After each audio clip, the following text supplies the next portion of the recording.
Dahil sa nalaman ay galit na sumugod si William sa probinsya nila sa Tagaytay para harapin ang mga nagaharian sa kanilang ancestral house. Akala niya ay kung sinong mga hustler ang daratnan niya. Yun pala ay ang kanyang bagong madrasta at ang anak nito na si Mia. Isang maganda, masungit at palabang babae. Nauna pa lang niyang nakita ay tila tigre na kung umasta sa kanya. At mukhang masama ang tangka nito at ng ina ng dalaga. Dahil tila balakam kami ng mga ito ang kayamanan nila at hindi siya makakapayag dun. Makakaya bang tapatan ng binata ang palaban na dalaga? Ano ang kahihinatnan ng paghaharap nila? Magandang araw, Angels. Isang series story muli ang nais kong ibahagi sa inyo na sana ay magbigay kilig at inspirasyon sa bawat isa. Pero bago tayo magpatuloy, kung bago ka pa lamang sa aking channel ay pakilike po ng ating video. Paklik na din ang subscribe button, gayon din ang bell icon para lagi kayong updated sa mga parating ko pang uploads. Nice home, Mommy! Imagine isang dating bahay na walang kabuhay-buhay ay biglang naging pleasant place to live in matapos mong ipa-renovate. Palagay ko ay mag-e-enjoy ako sa lugar na to. Ito na ang magiging pangalawang bahay natin, anak. Pwede na nating buuin muli ang ating pamilya sa piling ng iyong Tito Menandro. Kaya lang may napansin ako sa biyanan ng stepfather ko, ma'am. Parang galit sa atin. Magmula nang itira tayo ni Tito Menandro rito ay lagi kong nahuhuling nakatingin sa atin ng masama. Hayaan mo na lang siya. Ang mahalaga, mahal tayo ng tito mo. Gusto ko ring magsimula ng aking pagbabagong buhay sa lugar na to para ibaon ng isang nakaraang ayaw ko na ring maalala. Hinawakan siya ng inang si Teresa sa balikat. Mia, ang lahat ng sugat ay gumagaling pagdating ng takdang panahon. Maghilo man ang sugat, ayoko nang umulit na magmahal, Mami. Pare-pareho lang ang mga lalaki. Walang ibang mahalaga sa kanila kundi ang kanilang sarili. Kung ganyan ang magiging kaisipan mo, para mo na ring sinabing hindi ako dapat magtiwalang muli sa iyong Tito Menandro, anak. Iba ang kaso mo, Mami. Nawala ang dad at matagal kang nagtiis ng nag-iisa. And here comes a man na nag-alok sa'yo ng panibagong pagmamahal. And I am happy for you. Sana nga ay walang maging problema sa magiging pagsasama namin ng iyong stepfather. Huwag lang tayong mamaltratuhin ng kahit na sinong kamag-anak niya at wala silang maririnig sa akin. Pero wag na wag nila tayong kakantiin. Ipaglalaban ko ang ating karapatan, Mami. Nako, ang anak ko, fighter talaga. Huwag silang magkakamaling apihin ka, Mami. Kahit na sino, hindi ko uurungan. Ehem. Mukhang nagkakaigi ang pag-uusap ng magkapatid, ah. Wika ng nakangiting si Tito Menandro. Humalik ito sa kanyang ina at sa kanya rin. Mao, binubola ka ni Tito, magkapatid raw tayo. Aba, talaga namang young looking ang iyong mami. Kaya nga ako napaibig dyan eh. Akala ko ay teenager pa, yun pala ay hindi na. Nadaya tuloy ako. Biro pa ni Menandro. Honey, mahiya ka. Wala akong kinalaman kung bakit mo ko niligawan. Ikaw yata ang masigasig. Kinikilig na reaksyon ng kanyang ina. Tuwang-tuwa naman si Mia habang pinapanood lang ang ina at tito niya. Masaya siya para sa ina na nagkaroon pa ito ng pangalawang pag-ibig. Bata pa siya nang mabiyuda ito at ito na ang nagsika para maitaguyod ang pag-aaral niya. Naging successful businesswoman sa buy and sell ng iba't ibang bagay ang kanyang ina. At nang makatapos na siya sa pag-aaral at makapagtrabaho, ay wala na silang ginawang mag-ina kundi ang mag-travel. Nakapag-ipon na ang kanyang ina para sa future niya. May malaking ipon na ito sa bangko na nakalaan sa kanya. At kahit hindi na siya magtrabaho, ay masosuportahan na ng kanilang pera ang pangangailangan nila habang buhay. Nagkakilala ito at ang kanyang stepfather sa isang business trip sa Cebu. Kaagad na nagkaibigan sa unang pagkikita pa lamang. At hindi na pinakawala ni Tito Menandro ang kanyang ina. Pinakasalan ito matapos ang 5 araw na pagkakakilala at dinala sila rito sa ancestral house nito dito sa Tagaytay. Nagandahan ang kanyang ina sa ancestral house na lubos nang napabayaan ng mga kamag-anak ni Menandro. Nagkasundo silang tatlo na ipagawa ito at gawing permanenteng tirahan. Gusto ng kanyang ina na mag-share sa gastusin sa renovation pero tinanggihan ito ni Tito Menandro. May pera pa naman raw ito at hindi dapat umasa sa kanyang mami. Samantala, ang tahanan nila sa Maynila ay pinaupahan na lamang nila sa isang kaibigan ng kanyang ina. Nagdesisyon silang dito na manirahan at magbukas ng isang negosyo na siya ngayong pinag-aaralan ng kanyang stepfather at ina. Nako, nalilibang kayo sa pag-uusap.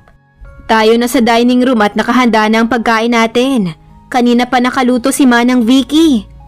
Kaya pala masakit na ang tiyan ko. It's eating time. Masayang wika ni Mia.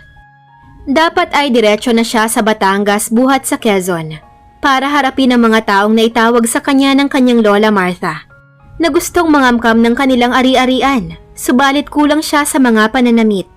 Ang plano ni William ay magtatagal siya ng ilang araw sa kanilang ancestral house para obserbahan ang mga kilos ng mga taong tinutukoy ng kanyang lola. Nagpupuyos ang kanyang kalooban. Hindi mga estranghero lamang ang pwedeng makinabang sa ari-ari ang pinundar ng kanyang ama at ng nasira niyang ina. At ang ipinagtataka niya ay kung bakit hindi man lang siya kinausap ng kanyang papa hinggil sa muli nitong pag-aasawa. Bagamat may tampo ang kanyang ama sa kanya, ay hindi sapat na dahilan iyon para alisan siya ng karapatan na malaman ang nangyayari sa buhay nito. Nagkasira silang mag-ama nang tumanggi siyang pamahalaan ng kanilang kabuhayan sa Batangas at ipagpilitang magtrabaho sa Maynila. Katwiran niya, hindi naman agriculture ang kurso niya para mag-ubos ng oras sa kanilang maliit na hasyenda. Iyon lang ang pinagsimula ng gap nilang mag-ama. Tinawag siya nitong walang pagmamahal sa pamilya. Dinamdam niya iyon at hindi na nagpakita sa kanyang ama, kahit na nga ilang ulit na nagpadala ito ng pasabi na gusto siyang makita nito. Aminado siya na may kasalanan rin siya. Nagmalaki siya sa ama. Pero hindi sapat na dahilan iyon para paglihiman na siya nito sa mga plano nito sa buhay, lalo na at sa pag-aasawa ang dahilan. Hindi naman sama-sama siyang tao, pero kung siyang tatanungin, ayaw na niyang mag-asawa pa ang kanyang papa. Natatakot siya na kung magkaroon ito ng bagong pamilya, ay maging problema lang nila balang araw, lalo na kung materyosa ang napangasawa nito at magka-interes sa kanilang kabuhayan. At base sa kwento ng kanyang lola, mukhang nangyari na ang kinatatakutan niya. Tingnan mo mama, nangingislap sa alahas ang mag-inang yan at ang mga damit noong anak, puro sunod pa sa uso. Talagang sila ang uubos ng pera ni Minandro. Wika ni Janet sa inang si Lola Martha. Si Janet ay kapatid ng asawa ni Minandro. Kaya nga tinawagan ko na si William, papunta na siya rito. Tanging si William lang ang pwedeng humarap sa mag-inang yan dahil anak siya ng tunay na heredero ng Hacienda del Madrid. Kailangang mawasakan kaagad ang anumang balaki nila. Baka sa kanila na mapunta ang buong hacienda. Ganyang baliw sa kanya si Kuya Minandro. Hindi pwedeng mangyari ang mga sinasabi mo, Janet. Habang naririto ako ay hindi uubra ang mga kalukuhan ng mag-inang yan. May titingnan kaming business site ng Tito Minandro mo, Mia. Gusto mo bang sumama? Dito na lang ako, Mami. Magni-nature trip na lang ako. Okay, anong gusto mong pasalubong, anak? Pinya, Mami. Gusto kong kumain ng pinya. Sige, uuwian ka namin ng isang kaing na pinya. Mag-iingat ka ha. Huwag kang basta tatanggap ng bisita lalo na't hindi mo kilala. Bili ng kanyang Tito Minandro. Okay, Tito. Have a nice trip. Pagkaalis ng ina at stepfather, nagtungo si Mia sa balkon na matatagpuan sa backyard, kung saan ay overlooking ang Taal Lake at Taal Volcano. Nag-enjoy ang mga mata niya na pinanood ang pamosong bulkan. Napakaganda ng lugar at tunay na nagustuhan na niya ito. Sa ganda ng lugar na ito, nasabi niya sa sarili na pwede na siyang dito na tumira ng habang buhay. Tahimik na tahimik ang paligid ng sapiti ni William ang kanilang ancestral house. Nagulat siya sa napakalaking pinagbago nito. Mukhang bagong remodeled at repainted ito. Pati ang garden ay nagkaroon ng buhay. Ang dating mga tuyong halaman ay nagkaroon ng sigla at nanariwa. Nag-usbungan ang mga maliliit na bulaklak sa mga pananim nila na kay tagal nang walang bunga. Sinalubong siya ng tiyahing si Janet at ng kanyang lola Martha. Dali-daling umakyat ang binata sa elevated na bahay. Bumuglaw sa kanyang bagong kaayusan sa salas. Pati mga muebles ay bagong ayos din. Ilalagay ko muna ito sa kwarto ko, Lola. Ang tinutukoy ay ang kanyang traveling bag. Patungo siya sa kwarto niya sa bahay na yon nang hilain siya ng abuela. Hindi na riyan ang kwarto mo, Apo. Bakit ho? Inoo ko pa na yan ang anak ng madrasta mo. Ano? At nasaan ang mga gamit kong naroon? Sa pagkakaalam ko ay inilipat doon sa guest room ang lahat ng gamit mo. Wala silang karapatang pakialaman ng room ko. Wala naman kaming karapatang pigilan ng ama mo sa gusto niyang mangyari. Napilitan siyang tumuloy sa guest room. Malaki na rin ang pinagbago nun. Nabago na ang ayos ng mga kasangkapang naroroon, pero napansin niyang bagong barnis ang mga furniture sa loob. Sadyang malaki na ang pinagbago ng ancestral na ito na huli niyang nabisita, may 2 taon nang nakararaan. Ang 2 taong iyon ay katumbas ng mga taon na hindi sila nagkikibuang mag-ama. At ngayon, sa muli nilang pagkikita ay tila magtutuos pa silang 2. Nasaan ang mag-ina na tinutukoy ninyo, Lola? Nagpupuyos ang kaloobang tanong ni William. Pakiramdam kasi niya ay siya pa ang etsyapwera sa bahay na ito. Nanggigigil na siya na makita ang mga taong tinutukoy ng kanyang lola. Shh! Huwag kang maingay at baka marinig ka. Wala rito ang iyong ama at ang bago niyang asawa. Subalit naririyan ang anak ng iyong madrasta. Anang tiyahin. Saan? Sa veranda, sa likuran ng bahay. Padabog na inilapag ni William ang traveling bag sa supang nasa guest room at umahangos na tinungo ang likurang bahagi ng bahay. Huwag magkakamali ang anak ng madrasta niya at magtapang-tapangan at makikita nito ang hinahanap niya. Aniya sa sarili. Hindi siya papayag na basta na lang may maghahari-harian sa kanilang kayamanan.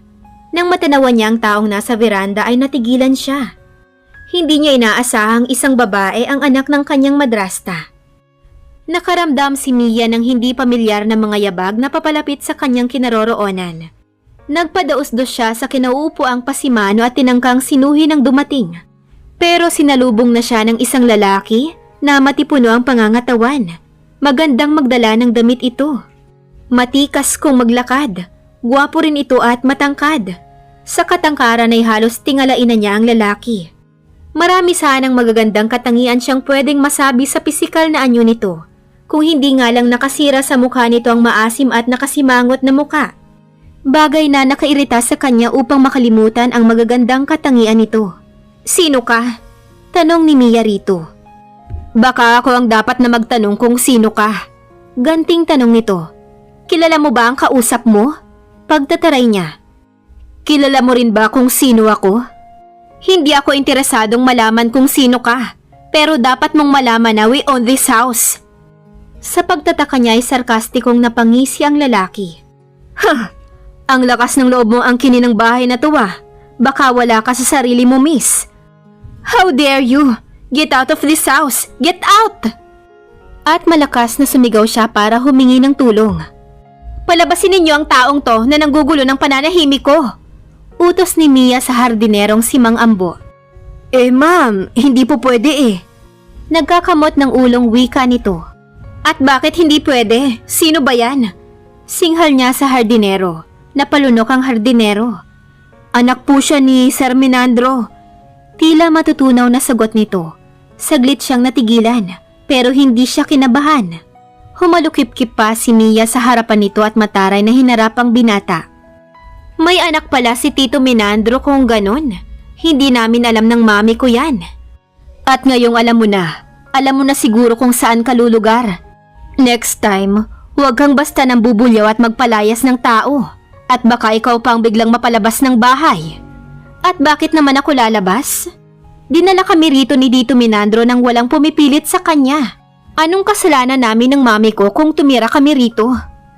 Kahit na ano pang sabihin mo, wala kang lugar rito. Kaya wala kang karapatan na sitahin ako.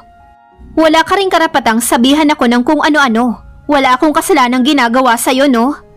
Hindi pa ba kasalanan sa'yo ang ginagawa niyong pagre-reyna-reynahan sa bahay ko? Correction please. Bahay na rin ito ng mami ko, kaya bahay ko na rin to. And that means, hindi ka na nagsusolong nagmamay-ari ng bahay na to. At ano ang ibig mong sabihin? Well, ganito lang yun kasimple. Dito na kami nakatira, at hindi mo na mababago ang katotohanan yun. Pangaasar ni Mia. Alam naman niya na wala silang karapatan sa bahay na ito when it comes to rights ang pag-uusapan. Kaya lang, ang sama naman ng lalaking ito para pagbintangan silang mag-ina na mangangamkam ng bahay na ito. Nakataas ang kilay na tinalikuran niyang binata. Diretso siya sa kanyang kwarto at doon nagmuni-muni. Walang ipinagtapat ang kanyang stepfather na may anak na pala ito. Buong akala nilang mag-ina ay nag-iisa na itong naninirahan sa ancestral house. Gayunpaman, walang makakapagpabago ng kilos na gagawin niya sa bahay na ito. Kahit na nga nanariyan ang tunay na anak ng kanyang Tito Menandro, ay hindi siya mapipigilan nito na umastang anak ng may-ari ng hasyenda. Akala niya ay magugulat niya ito. Magulatan na lang kami. Inis na wika pa ni Mia sa sarili. Sobrang taray ng babaeng yun parang tigre. Napapailing na wika ni William habang nakatunghay sa malawak na lake. Sa mismong kinaroroonan kanina ng supladang babae siya nakatayo. Talagang magugustuhan ng babaeng iyon dito. Maganda at tahimik ang lugar. Bukod pa sa napaganda na pala ng kanyang ama ang kanilang ancestral house. It's now a pleasant place to live in. Pero kung inaakala nilang magtatagumpay sila sa pagtira rito ay nagkakamali siya. Banta niya sa isip. Mia po ang pangalan niya, Sir William. Wika ng kusinerang si Aling Elena. Mia? Ulit niya. Kaya pala matapang. Tunog pala ba ng pangalan? Sandali nga po pala, sir. Oras na ng merienda ni Ma'am Mia. Nagpapaluto po siya ng banana Q at nagpapahanda ng iced tea. Sandali lang, gusto ko ring magmerienda. Gusto ko ay piniritong kamote kung meron. At kung pwede yung medyo sunog iced tea na lang rin ang katerno. Bakit ho sunog? Di mapait yun. Basta, gusto ko sunog. Sige po sir, sandali lang po ihanda ko ng merienda nyo ni ma'am. Napapangising sinunda ni William ng tingin ng kusinera.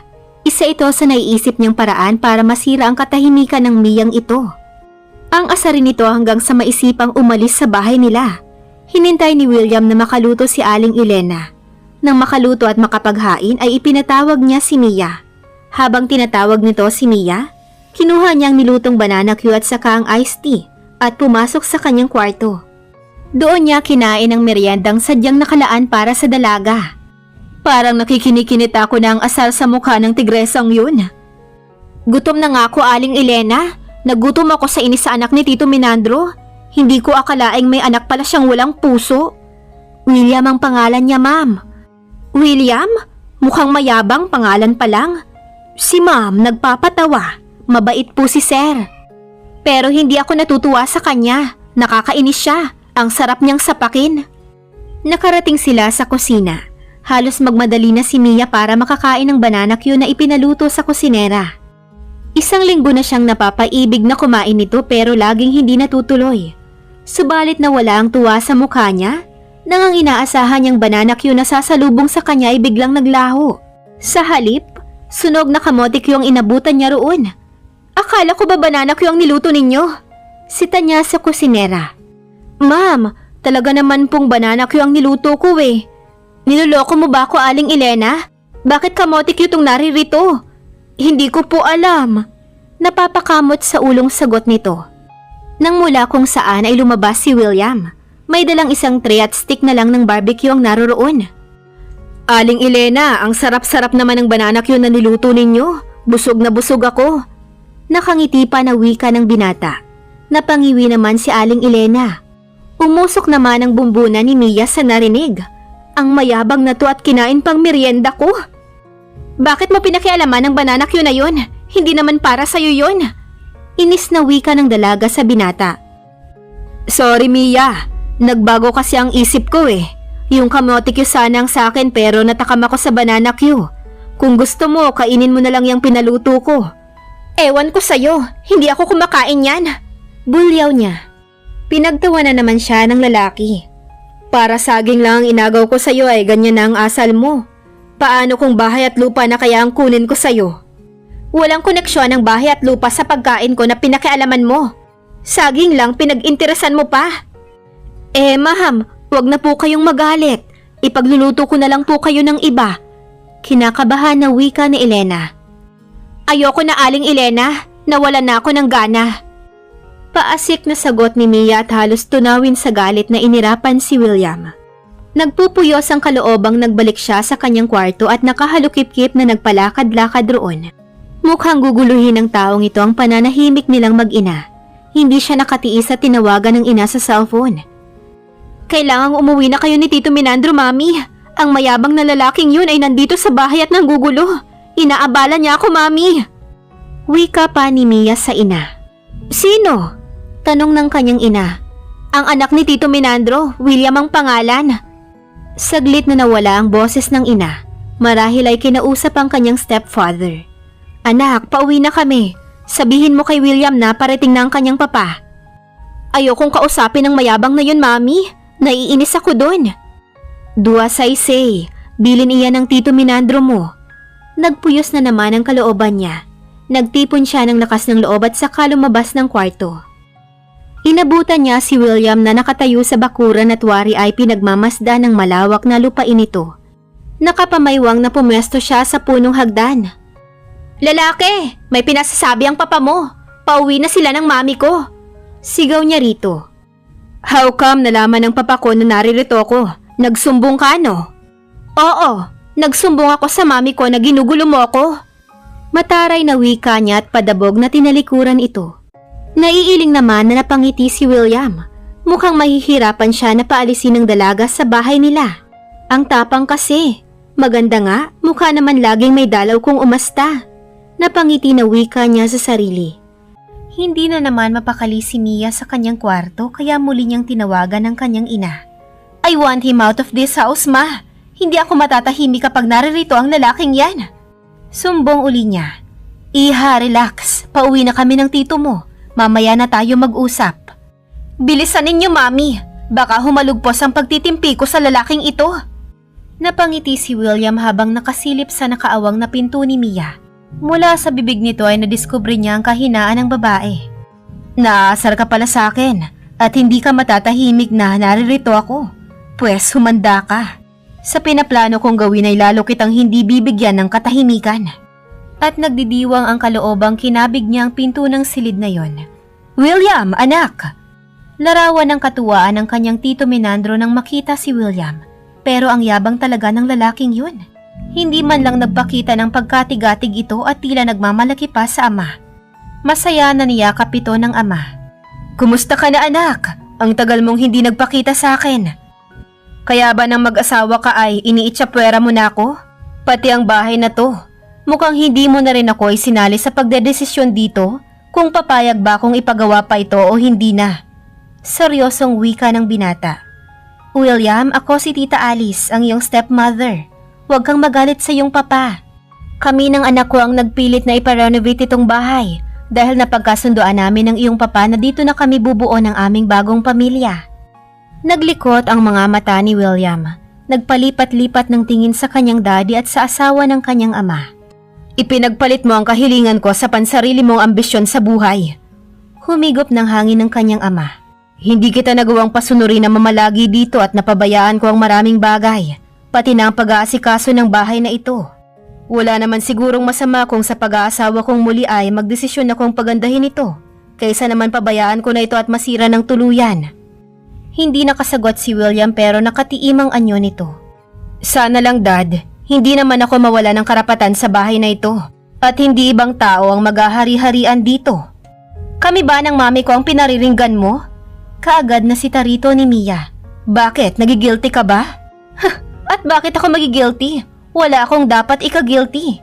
Ikaw ang nagpabaya sa papa mo. Kung nagawa ka man niyang paglihiman, hindi mo siya dapat sisihin. Alam mo, masyado kang matapang at pakialamera. Kung ano man ang problema namin ng papa ko, wala ka na doon. Inis na wika sa kanya ni William. Lumalabas lang ang tapang ko depende sa kausap. At syempre may pakialam na rin ako. Dahil asawa na ni Tito Menandro ang mami ko. Mataray na sagot niya. Look, papa, tingnan mo kung paano ako sagot-sagutin yung stepdaughter mo. Parang siya na ang may-ari ng bahay kong umasta. Mia, anak, huminahon ka. I think na dapat magkasundo kayo ni William dahil para na rin kayong magkapatid. Ayokong maging kapatid ang isang katulad niyan. Masyadong matakaw. Nakikialam ng hindi niya pagkain. Inis na wika ng dalaga. Lalo namang ayokong maging kapatid ang katulad mong masyadong mataray. Para kang tigre kung umasta. Huwag mo akong maikumpara-kumpara sa tigre, ha? Baka samain ka sa akin. At bakit? Ano ang gagawin mo? Kaya kitang upakan. Huwag mong sabihing lalaki ka. Akala mo kung sino ka? Isang sapok ko lang sa'yo, tiyak na tulog ka eh. Asar na wika ni William. Natigilan siya. Totoo ang sinabi ng lalaki. Sa tangkad nito at sa lapad ng kamay nito, tiyak na hilo siya kapag tinamaan siya nito. pero hindi siya naawat sa pagtataray. Huwag mo akong maliitin. Alalahanin mo na si David ang nakasugpo kay Goliath. Bakit? Si David ka ba? Si Goliath ka ba? Sandali. Pwede ba maglubay muna kayong dalawa, please? Mahiya kayo sa amin ng inyong papa. Hinarap siya ng ina. Mia, makabubuting magpalipas ka muna ng init ng ulo sa kwarto mo. Hindi lilipas ang init ng ulo ko hanggat nakikita ko ang mayabang na yan. Aniya at nagdadabog na iniwan na niya ang grupo. Pinagpawisan naman si William sa inis na naramdaman. Ngayon lang siya nakatagpo ng isang babaeng kasing tapang ni Mia. Kulang na lang na humawak ito ng matulis na bagay at pwede nang maikumpara kay Gabriela Silang. Iho, ikaw na sanang magpasensya sa aking anak. Talagang mainitin ang ulo noon. At saka ayaw niya nang inaapi siya. Talagang ipaglalaban niya ang kanyang karapatan kahit na sino pa ang kaharap. Hindi ko naman inaapi ang anak ninyo. Siya itong ubod ng taray. Galit na galit sa iyo. Kinain mo raw ang pinaluto niyang banana Q. Sabi ko nga sa kanya para saging lang magkakagano na siya. Perfectionist si Mia. Hindi pwedeng bigyan ng puwang ang pasensya at unawa sa kanya. Kung gayon ay pagsabihan ninyo ang anak ninyo. This is our home at nakikitira lang kayo rito. Dapat na matutuhan niya ang pasensya at pakikisama. At binirahan rin niya ng talikod. Katulad ni Mia ay nagkulong rin siya sa kanyang kwarto. Menandro, kung magiging dahilan kaming mag-ina ng inyong pag-aaway na mag-ama, pwede kaming umalis rito. Hahanap na lang kami ng ibang mauupahan sa lugar na to. No, hindi maaari. Malaki na rin ang nagastos ninyo sa bahay na ito. May karapatan kayong tumira dito, Alice. Nakakahiya sa anak mo. Ayokong pag-isipan niya kami ng masama. Hayaan mo. Kapag nagkaroon ng pagkakataon ay sasabihin ko sa kanya ang totoo. Nakatulong ko kayo na gumasto sa renovation nito. Huwag na, Menandro. Ayokong isipin ni William na kaya kami nagpipilit na tumira dito ay dahil ipinagmamalaki namin ang aming nagastos sa pagpapaganda ng bahay na ito. Pero, please, baka magkasakitan lang kayo lalo ng damdamin. Hayaan mo na siyang mag-isip ng hindi maganda sa aming mag-ina. Napakabuti mong talaga, Alice. Hindi ako nagkamali ng magdesisyon akong mag-asawang muli. Para maiwasan ang gulo at mawala ang init ng ulong nararamdaman, iniwasan ni Mia ang maglalabas ng kwarto. Kung oras na ng pagkain ay nagpapahatid na lang siya ng pagkain sa kanyang kwarto. Kilala siya ng ina. Alam na alam nito ang mga sumpong niya at ugali kung kaya hindi na ito nagtataka kung bakit hindi siya lumalabas ng kwarto. Ang ikinalulungkot lang niya, 2 araw na siyang hindi nakakapag-nature seeing sa tuwing dapit hapon. Hindi na niya nasisilip ang Taal Lake at Taal Volcano at iyon ay dahil sa William na yon kung kaya't inis na inis siya rito. Sa ikatlong araw ni Mia sa bahay na iyon ay nainip na siya at naisipang lumabas. Pero sumilip muna siya kung nasa labas si William at nang hindi makita ang anino nito ay nagmamadaling nagtungo siya sa veranda sa likuran ng bahay na yon. Palingon-lingon pa siya at binabantayan kung naroon ang lalaki. Nang nasa veranda na siya ay ngiting-ngiting tumingin siya sa payapang dagat. Anong ginagawa mo rito? Sa pagkakaalam ko ay ayaw mo kong makita, kung kaya nagkukulong ka sa kwarto mo. Umikot ang mga mata niya sa pagkadismaya. Malay ko ba na naririto ka? Paismid na wika niya sabay talikod sa lalaki. Siguro ay hindi ka na makatiis na hindi masilayan ang kagwapuhan ko ano? Excuse me? Yung dagat at bulkan ang gusto kong makita at hindi ikaw. Sawa na ako sa kagaya mo no? Kung ako nga lang ang masusunod, ayoko nang may makikitang lalaki sa paligid ko, lalo na kung katulad mo ang asal. Mas lalo naman ako, kahit na nag-iisa ka na lang na babae sa mundo, hindi ako matutuwa sa'yo. Sobra kang war freak. Nagpanting ang tainga niya sa narinig. Hoy! Kahit ikaw na lang rin ang nag-iisang lalaki sa mundo, hindi rin ako matutuwa sa'yo no? Masyado kang madaldal. Para kang babae na maraming sinasabi. At sino bang maraming sinasabi sa ating dalawa? Hindi ba ikaw? Ikaw nga itong sinisiraan mo na ako ng katakot-takot sa mami mo at sa papa. Ah! Ewan ko sa'yo. Ayaw kitang kausap. Umarkila ka na lang ng kausap mo. At paingos na tinalikuran niya ito. Idinako niyang paningin sa dagat at sa bulkan. Medyo narelax siya sa pag-iisip at inisip na lang na kunwari ay nag-iisa siya ng mga sandaling iyon. Basta nag-iisa lang ako rito. Wala akong kasama, period. Aniya sa sarili. Walang kamalay-malay si William na pinagmamasdan niya ang dalaga mula ulo hanggang paa. Pinagsawa niya ang mga mata sa paghagod ng tingin sa kabuuan nito. Mistula itong isang isda sa loob ng aquarium na ine-examing mabuti. Napapangiting napatingin siya sa legs nito. Nakasuot pa naman ito ng maiksing short at hakab na t-shirt, kung kaya't kitang-kita niya ang magandang korte ng katawan nito. Maganda pala ang babaeng to, makinis at maputi. Ang tanong kung wala pa kayang karanasan ng malditang to? Parang naaalibadbaran si Mia at biglang parang hindi mapakali. Ewan niya kung bakit pero parang may naguudyok sa kanya na lingunin si William. Sinunod niya ang instinct at biglang nilingon ng lalaki. Gayon na lamang ang panlalaki ng kanyang mga mata nang malingunan si William na nakangisi at pinagmamasda ng kanyang mga hita. Ang mayabang na to! Gigil na wika niya. Bigla niyang nasuntok ang binata. Bastos ka! Teka! Bakit ka nagagalit? Ano bang kasalanan ko? Nagmamaang-maangan ka pa? Kung makatingin ka sa akin, huling-huli kita.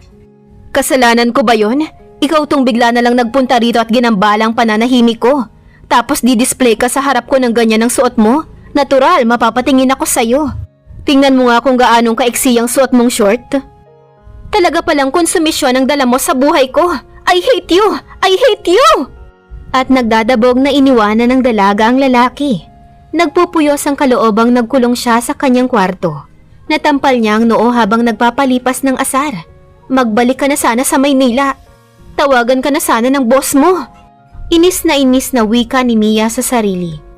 Alis na po ko, Tita Alice, Papa. Paalam ni William kinabukasan. Dala na nito ang traveling bag na bitbit nito noong una niyang makita ito. Bakit uuwi ka na agad? Akala ko ba ay magtatagal ka rito? Usisa ni Menandro. May bigla ang tawag sa trabaho. Naglolo ko yata yung isang programa na naiset up namin sa isang customer namin na naka-assign sa akin. Kaya kinakailangan na magbalik ako roon. Kailan ka uli babalik niyan, anak? Malungkot na tanong ni Menandro. Baka matagalan na, Papa. Ganyang naintindihan na kita, wala na akong dapat pang problemahin. Welcome kang bumalik rito anytime, anak. This house still belongs to you. Salamat, Papa, pero wala talaga rito ang puso ko kundi nasa Maynila. Matapos humalik ito sa kanyang ina at yumakap sa ama, ay sa kanya naman ito tumingin. Bubuka sana ang bibig pero mukhang nagbago ang isip at sa halip ay bumaba na para umalis. Inihatid ito ng kanyang ina at stepfather hanggang sa sasakyan nito. Magbalik ka rito, anak, para magkaroon kayo ng pagkakataong maging close ng iyong stepsister. Mahirap mangyari yun, Papa. Apo ni Gabriela silang ang stepdaughter mo. Dinig na dinig ni Mia ang sinabi ni William at gigil na gigil siya sa galit rito. Kasalukuyan siyang nanginginain ng manggang hilaw. Kung hindi lang siya nahihiya sa kanyang tito Menandro ay baka nabato niya ito ng hawak niyang buto. Grabe mga pards, parang Amazona sa tapang. Kung naging lalaki lang yun baka napatulan ko na. Pagkukwento ni William kina Aris, Errol at Marvin. Sus, baka naman tulak ng bibig kabig ng dibdib. Kunwari galit ka, yun pala attracted ka. Tudyo ni Marvin. In fairness, maganda mga pare ko. At ang ganda ng katawan, pero nakaka-turn off. Sobrang tapang. Ayoko nga ng babaeng ganun. Parang laging ang hanap ay away. Baka naman naasar lang sa'yo. Ikaw kasi nasar mo. Sukat kainin mo yung banana cue niya. Saad naman ni Errol. Hindi pa tapos ang konsumisyon niya sa akin mga pards. Buong akala ng babaeng yun ay nakaligtas na siya sa akin. Nagkakamali siya. Babalik ako doon para lalo siyang inisin. Tingnan ko lang kung sino ang sumuko sa amin. Tingin namin, ikaw ang nangungunsami sa babaeng yun. Tignan mo yung mukha mo, laging nakalukot. Prangka ni Aris at nakuha ng mga ito ang totoo. Talagang medyo inis siya kay Mia. Ngayon lang siya naka-encounter ng ganitong klaseng babae. Palaban talaga at mukhang hindi pa aapi. Bakit mo ako ililipat ng kwarto, Mami? Tanong ni Mia sa ina. Nang araw na yon ay pinalipat ni Alice ang mga gamit niya sa guest room. Ang kwartong inookupa mo ngayon ay dati pa lang kay William. Bigyan natin ng respeto ang anak ng Tito Menandro mo. Pero ma, pinaghihinalaan niya tayo ng masama. Akala niya ay gusto nating kamkamin itong bahay niya. Hayaan na lang natin siya sa mali niyang iniisip. And please, bawas-bawasan mo ang katarayan mo. Nakakahiya sa iyong Tito Menandro. Paano naman ang feelings natin, Mami? Nasasaktan rin naman ako sa ginagawa ng lalaking yun ah. Let's just be peacemakers, anak. Iyon ang pinakamagandang magagawa natin. Dito siya hanga sa kanyang ina. Mabait at maunawain ito, kabaliktaran ng ugali niya. Hindi pwede sa kanyang pasensya. Hindi talaga siya papayag na apakapakan na lang sila ng kahit na sino. Pero sa pagkakataong ito, gusto niyang pagbigyan ng ina para sa ikatatahimik ng loob nito. Alam niya na naaapektuhan rin ang kanyang ina sa mga pangyayari, subalit hindi ito nagpapahalata. Sa paglilipat nila ng kanyang mga gamit at pagbabalik ng mga gamit ni William sa kanyang kwarto, ay naengganyo siyang buklatin ng mga photo album na naroon. Pawang larawan ni William ang mga iyon, mula sa pagkabata hanggang sa ito ay magbinata na. Sadyang gwapo ang lalaki. Mapalarawan o personal ay malakas ang apil nito, pero sa tuwing naaalala niya ang kagaspangan ng ugaling ipinakita ng binata, ay natatabu ng lahat ng inisang atraksyong nararamdaman niya para sa lalaki. Malaki na talagang ipinagbago ng sitwasyon sa biglaang pagsulpot ni William. Nawala ang katahimikang dati-rati ay nae-enjoy niya sa bahay na yon. Mahabang bakasyon yata ang pinaplano mo ah. Imagine 1 month vacation leave. Akala ko ba ayaw na ayaw mo sa lugar na yon dahil sa nag-iisa ka? How come biglang feel mo nang magstay doon? Tanong ni Aris nang magpaalam si William sa mga kaibigan na siya ay magbabakasyon muna sa Tagaytay. Kailangang maitaboy ko ang mga taong may masamang plano sa aming ari-arian. Mahirap na. Baka makamkam ng kung sino lang ang aming kayamanan. Yan lang ba talaga ang tanging dahilan, William? May lamang salita ni Marvin. Ano pa ba namang dahilan ang iniisip ninyo? Of course, yun lang. Baka naman magaya ka sa amin ni Aris, William. Kunwari ay iinis-inis sa babae. Tapos sa katotohanan pala ay sobrang in love naman. Wika naman ni Errol. Huwag nga ninyo kong igaya sa inyo. Ako pag in love talaga. Hindi ako nagpapaligoy-ligoy pa. Sasabihin ko kaagad ang nararamdaman ko. Sige, titignan natin. Aabangan namin ang susunod na kabanata. O paano, alis na ako. Bahala na muna kayo sa trabaho ko. Sige, good luck sa inyo ni Mia ba yun? Saad ni Aris. Pwede ba, kapag ang babaeng yon ang napangasawa ko, para akong kumuha ng batong ipinukpok sa aking ulo. Matapang pa sa akin eh. Huwag kang magsalita ng tapos pare. Tudyo ni Marvin. Gusto ninyo, pustahan pa eh. Hamon niya.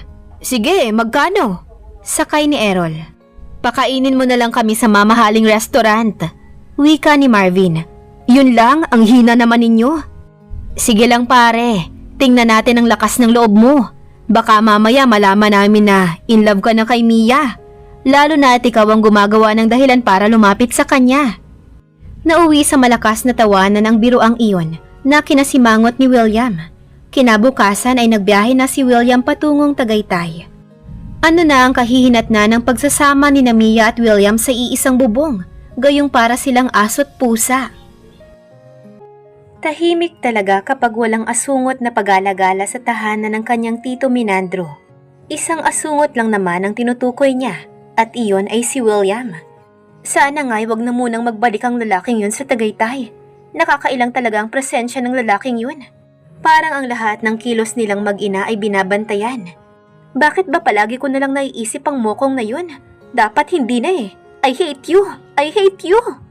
Paulit-ulit na wika niya sa sarili. Nagkakaroon siya ng struggle between good and bad treatment kung paano ba niya ito pakikitunguhan sa muli nilang pagkikita. Pwede naman siyang maging mabait kay William kung tutuusin. Huwag lang itong maging bastos sa kanilang mag-ina. Kung sa bagay, matatagalan na naman siguro bago bumalik sa Tagaytay si William. Pero nagkamali si Mia ng akala. Dahil ng katanghalian ng araw na iyon ay dumating si William. Dala ang isang malaking maleta. Sa malas ay mukhang dito na ito maninirahan. Magmula nang umalis ang lalaking ito ay hindi pa niya naranasang sumimangot na uli. Ngayon lang. Good afternoon everybody!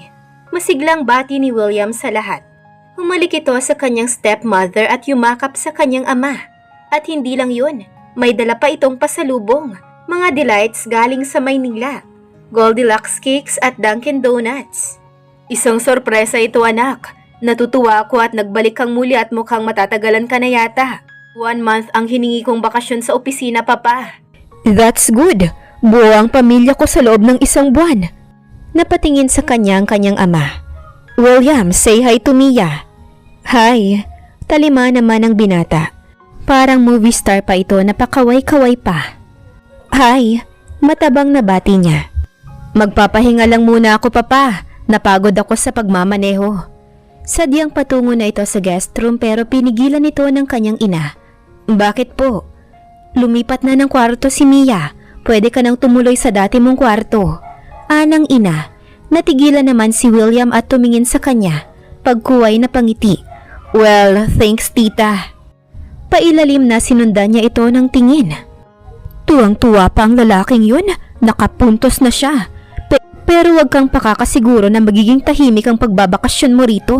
Iniinis mo ko, kukonsumihin rin kita. Nakangiti na wika ni Mia sa sarili. Dinner time. Hindi sana niya gustong sumabay sa pagkain, pero nahihiya naman siya sa kanyang tito Menandro. Wari ay napaka-precious rito ang pagsasalo nila sa dinner at hindi niya gustong sirain yun. Hindi siya masyadong concerned sa kanyang look sa dining room. Pero sa gabing ito ay gusto niyang maging presentable sa harapan ng kanyang stepbrother para wag naman itong maliitin ang pagkatao nilang mag-ina. Namili siya ng isang casual na summer dress, dashed a little powder on her face at saka naglagay ng pink lipstick. A simple makeover iyon sa kanyang mukha pero nakadagdag sa kanyang beauty. Paglabas niya ng pinto ng kanyang kwarto ay siya ring labas ni William sa kwarto nito. Kapwa sila natigilan.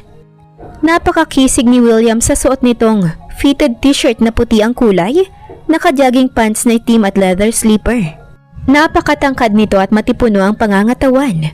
Bagong paligo ang binata at mukhang fresh na fresh tignan. Kahit nagalit siya rito ay aminado siyang gwapo ang anak ng kanyang stepfather. Samantala ay nakatingin rin ito sa kanya. Una ay sa kanyang mukha na para bang ine-examine iyon. Bumaba ang tingin ito sa kanyang harapan, sa kanyang bewang at nagbalik sa kanyang mukha. Napasimangot naman si Mia sa ginawang iyon ng lalaki. Balak pa nga sana niyang ngumiti rito ngunit nagbago na ang isip niya. Sa halip ay inirapan niya ito at saka tinalikuran patungo sa dining room. Hey, sandali lang. Narinig niyang awat ni William sa kanya. Tiningnan niya ito ng masama. Bakit ba ang sungit-sungit mo pa rin? Ang bait ko na nga sa'yo ah. Kailan ka naging mabait? Pagtulog? Untag niya sabay hakbang. Tignan mo, ikaw ang nagsisimula ng away. Hindi kita inaaway.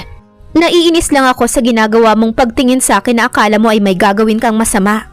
Baka akala mo ay nasa Maynila ka at nanonood ng isang palabas. Sobra ka naman, nagagandahan lang naman ako sa iyo eh. Honestly, maganda ang katawan mo. Natural lang naman na humanga ang isang lalaki na katulad ko sa mga figures. Yan ang totoo na hindi pwedeng ipagkaila. Huwag mo nga akong bulahin at hindi mo mapapalambot ang puso ko. I still hate you, William. At bakit ka naman naiinis sa akin? Itinatanong mo pa, ikaw ang nagtanim ng galit sa puso ko. Mukhang malalim ang galit na yan at damay lang ako. Tumigil ka na, malapit na tayo kina mami. Nagpatiuna si Mia sa paglapit sa mag-asawa na noon ay nakadulog na sa dining table at sadyang hinihintay na sila. Kasama ring nakadulog ang atribitang tiyahin ni William na si Janet at ang lola Gloria nito. Humalik siya sa kanyang ina at sa kanyang stepfather. Nagmano kay Lola Gloria at matipid na nginitian si Janet. Gayon rin ang ginawa ni William. Ang round table ay good for 8. Naupo siya malapit sa ina. Pero may isang vacant seat sa pagitan nila ni Janet at doon naupo si William. Gusto niyang mairita lalo na nang magkabungguan ang mga siko nila ng mga sandaling yun. Pwede na tayong kumain, sweetheart. Ikaw na mag-lead ng prayer para sa pagkain. Matapos mag-pray ng kanyang ina ay nagsimula na sila sa pagkain. To her surprise, dinulutan siya ng pagkain ni William. Hindi tumitingin rito na kumuha siya ng kanin. Next, ulam naman ang idinulot nito sa kanya. Napatingin si Mia sa ama-amahan at nakita niya ang tuwa sa mukha nito. May palagay akong may binabalak ang lalaking to. Bigla-biglang naging mabait to sa akin. Kailangan paghandaan ko ang mga atake mo, William. Aniya sa sarili. How's life in Manila, William? Tanong ng ama nito. Buti na lang at nag-start na ng conversation si Tito Menandro para kasing may dumaan na kung ano sa sobrang katahimikan. Fine, masaya, maraming gimmick. What about your love life? Still looking for a woman of my dream pa. You mean, libre ka pa rin hanggang ngayon? Obvious naman siguro pa. Kung meron akong girlfriend, baka kasama ko na rito ngayon. Anito, ang nakakairita ay kung bakit habang nagsasalita ay nakatingin pa ito sa kanya. Wari ay ipinaparinig ang mga sinasabi. Ano naman sa kanya kung libre pa ito? Hindi man lang siya natuwa. Pa, gusto ko sanang magkaroon tayo ng bonding as a family. What about a picnic this weekend? Nice! Iyan sanang talaga ang isasuggest para naman magkakilala rin kayong mabuti ni Mia. Napansin ko nga, bihirang ngumiti ang stepsister ko. Akala mo lang yun. Palangiti ako sa mga taong gusto kong ngitian. Sabad ng dalaga. Ibig bang sabihin yan ay ayaw mo sa akin kaya hindi mo ako nginingitian? Iba ang sitwasyon natin ngayon. Stepsister mo ko at stepmother mo ang mami ko. May masamang implications yun sa iba o kaya ay sa'yo. Marahil ay iniisip mo na may masama kaming motibo ng mami ko kung bakit kami nakatira dito sa bahay ninyo. Prangkang sagot niya. Tumingin siya ng diretso kay William. Pero tatapatin kita. Gusto kong malaman mo na wala kaming intensyon ng mami ko na kuhain ang properties ninyo. I'm only concerned with my mother's happiness kaya kami naririto. Gusto kong maging maliwanag sana yan sa'yo. Well, that I have to prove myself, Mia. I admit masama ang iniisip ko sa inyong mag-ina, but it seems hindi naman ganoon si Tita Alice. Sino bang naglagay sa isip mo ng mga kasinungalingang iyan, William? Irritableng tanong ng ama niya. Hindi kaagad nakasagot si William, pero nahuli niya itong napatingin kay Janet at Lola Gloria.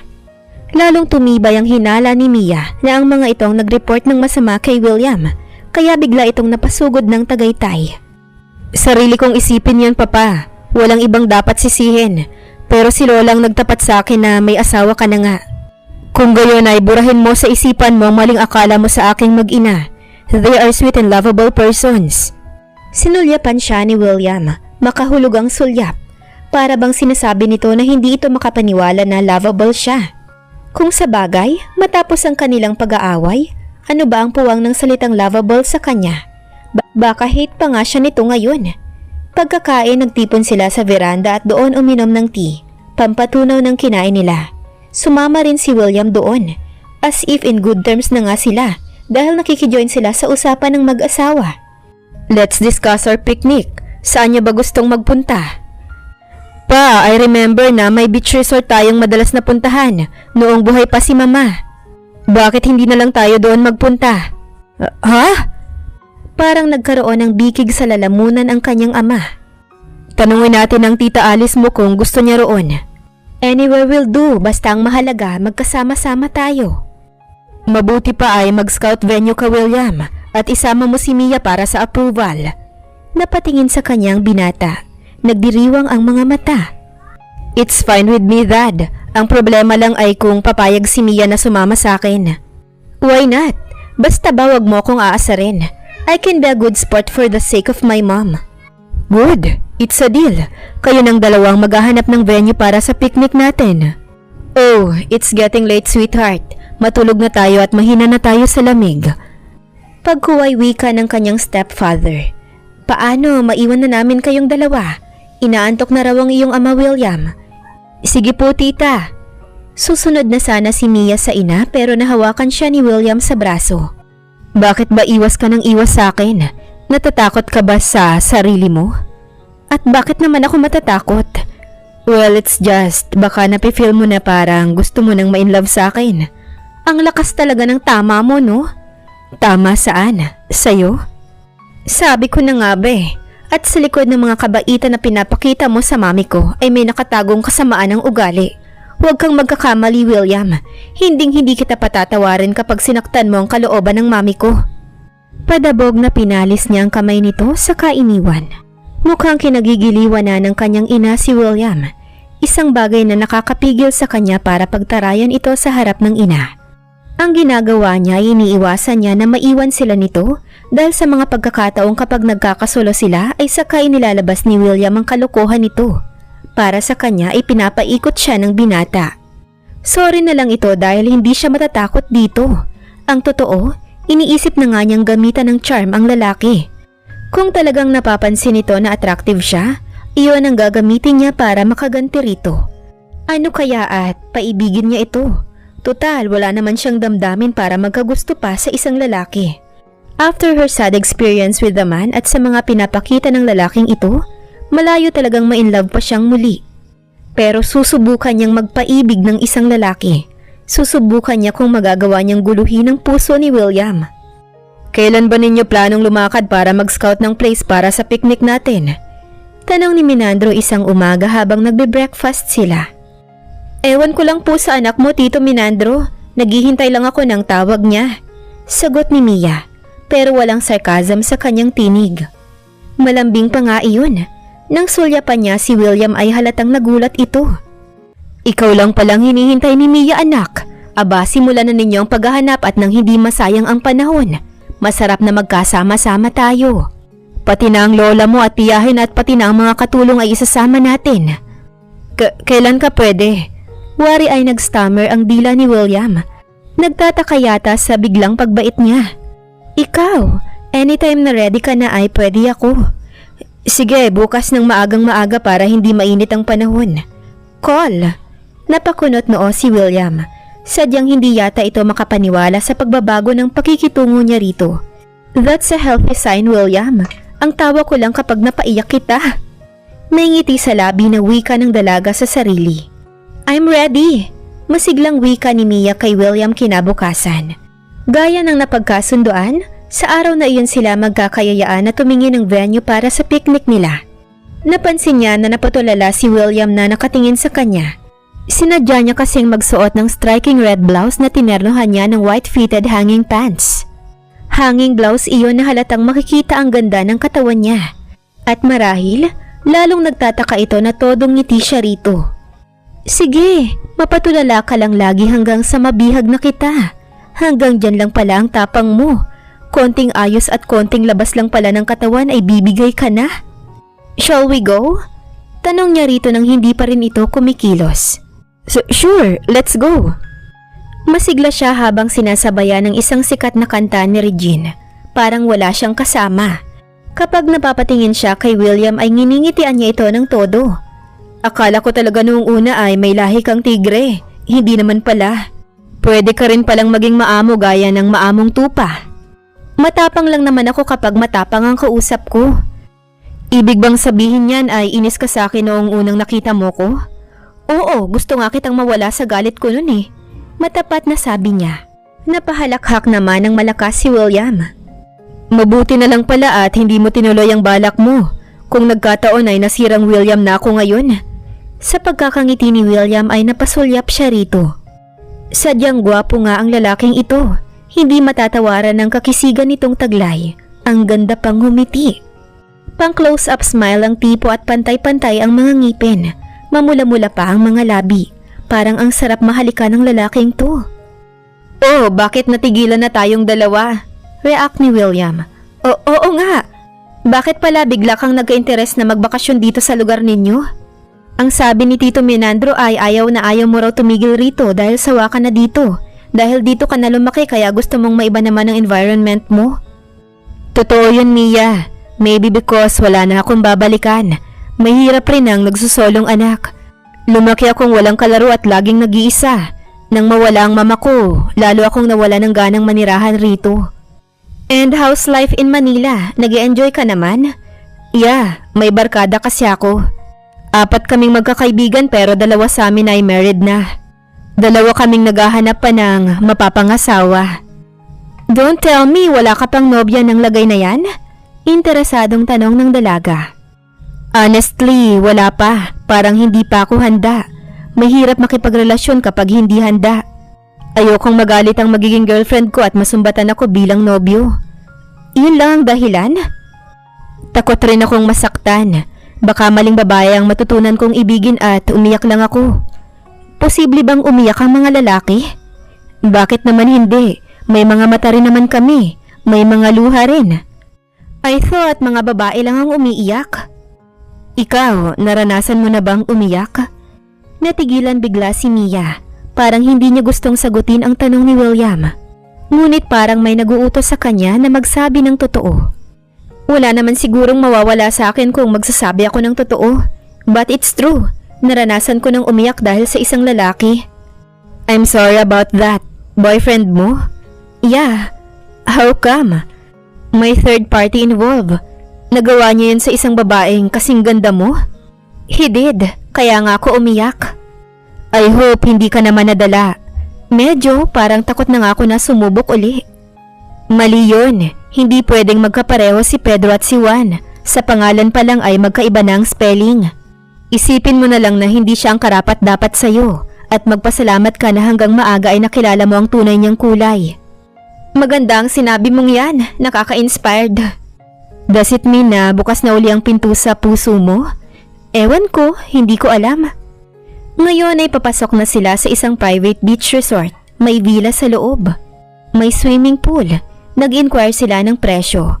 Package deal ang rent ng nasabing resort. May speedboat, may motorboat na pwede nilang magamit sa sightseeing sa gitna ng dagat. May mga equipments rin na pang scuba diving kung gusto nila. Maganda ang facilities sa loob, malinis.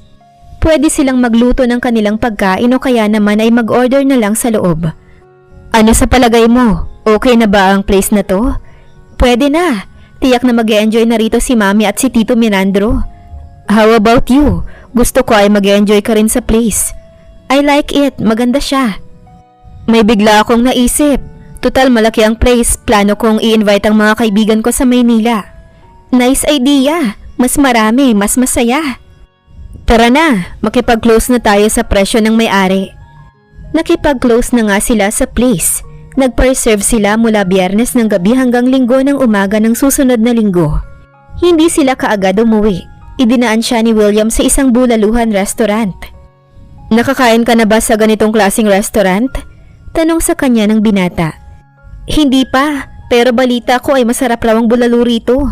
Talagang masarap. Paglapit ng waiter, nag-order si William ng isang bulalo, pansit at crispy pata.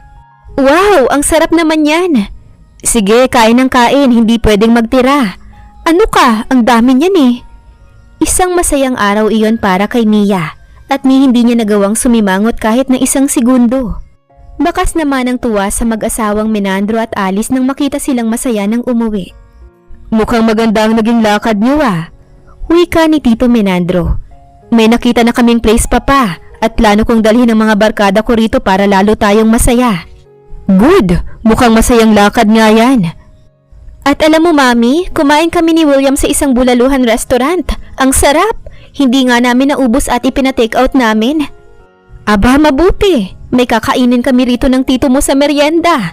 Kanin na lang ang meriendahin natin ano? Malambing na wika ng kanyang ina sa kanyang stepfather. Sinabi mo eh, walang problema sweetheart. Na-misty-eyed siya sa mga pangyayari. Bakit nga ba super saya niya sa araw na ito? Parang nakakatuwang isipin na naging magkasundo na sila ni William. Tapos nakikita pa niyang masaya ang kanyang mama at ang kanyang stepfather. Nakapagtataka na wala yata siyang makapanggalit sa kanyang puso. Habang magkasama sila ni William kanina, tunay na nag-enjoy siya sa company nito. Nang mga sandaling iyon ay wala siyang naiisip. Hindi niya naiisip ang galit niya sa binata. Hindi niya naiisip na ayaw na niyang makipag-close sa mga lalaki. At lalong hindi na niya naiisip ang paghihiganting binalak niya para rito. Sinulyapan niya si William at kinapa ang nararamdaman. Parang wala na ang galit na natipon roon. Bakit ka nakatingin sa akin? Tanong sa kanya ni William. Wala, masama bang tumingin? Nangingiting react niya. Ayaw mo pang aminin, nagagwapuhan ka sa akin ano? Yabang mo ha? Sobra. Matapat na biro niya rito. Tunay na wala na siyang madamang galit para kay William. Ang naging pagsama niya rito buong maghapon ay isang tunay na masayang araw para sa kanya. At mukhang hindi na niya balak ituloy pa ang plano niyang paghihigante. Ano kaya ang magiging reaksyon ng mga kaibigan ni William kapag nakaharap ng mga ito si Mia? My friends, Marvin, Aris at asawa niya si Marie. Si Errol at asawa niya si Emily. Friends, this is Mia, my stepsister. At ito naman si Tita Alice, my stepmother. Pagpapakilala ni William sa mga kaibigan nito na dumating sa Tagaytay ng Biyernes ng umaga. Ang ganda pala rito sa lugar ninyo, William. Bakit hindi ka nagyayaya rito? Wika ni Aris.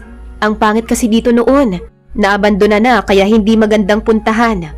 Ipinarenovate lang ito ng papa at ng stepmother ko kung kaya gumanda na ang lugar. Thanks be to Tita Alice and Mia. Malaki ang nagawa nila to restore the place. Mukhang enjoy ka sa bakasyon mo ha, William? Sabad naman ni Marvin. Well, I must admit I am. Bakit nga ba? Si Errol. Basta nag-e-enjoy ako, huwag na ninyong itanong. Ang ganda pala ng stepsister mo, William. Mamaya na ang kwentuhan. Prepare yourself at pupunta na tayo sa resort. Sa halip na sagutin ang tanong ni Marvin, lahat ay natuwa nang makita ang resort. Dahil gabi na sila nag-check-in, nag-night swimming sila ng gabing iyon. Masaya ang lahat. Nakita ni Mia na maganda ang relasyon ni William at ng apat nitong barkada. Nagkaroon siya ng pagkakataong makausap sina Marie at Emily na asawa ni na Aris at Errol. Nalaman niya ang love story ng dalawang babae na magkaibigan rin pala. Maswerte kayong dalawa. Unlike me, I had a not good experience sa pag-ibig. Oh talaga? Bakit? Ayoko nang alalahanin. Maybe yun ang reason kung bakit nainis ako kay William noong una. I was thinking of forgetting that men do exist. Kaya lang napakabait ni Tito Minandro na ama ni William. Mabait rin naman si William wika ni Marie. Oo nga, mabait si William.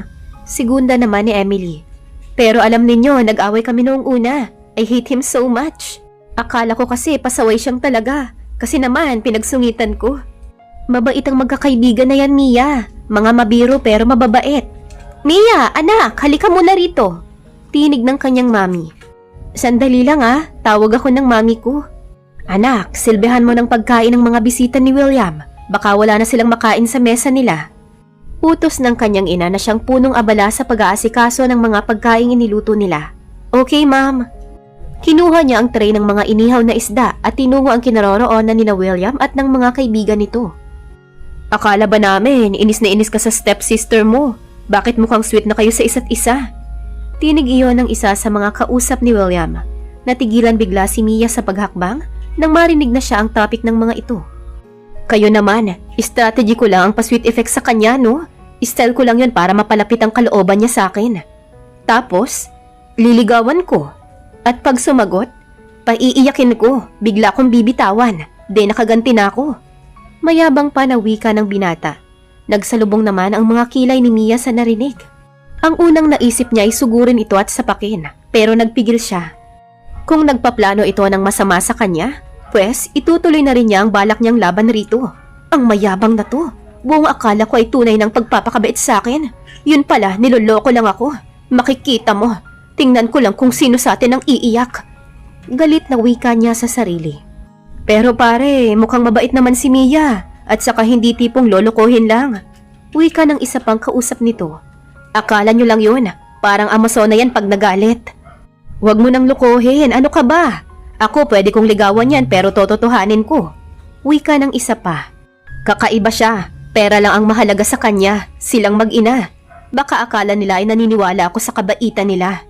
Ginagawa lang nilang magmukhang mabait para mauto ang papa ko. Paano mo naman nasabi yan? Ang layo-layo mo sa kanila para mag-isip ka ng masama. May mga mata ako sa lugar na to. Ang aking lola at Auntie Janet. Napaluha si Mia sa narinig. Kung gayon ay ang mag-inang iyon ang nagsumbong ng kung ano-anong kasinungalingan kay William. Kung kaya naghinala ang mga ito ng masama sa kanya.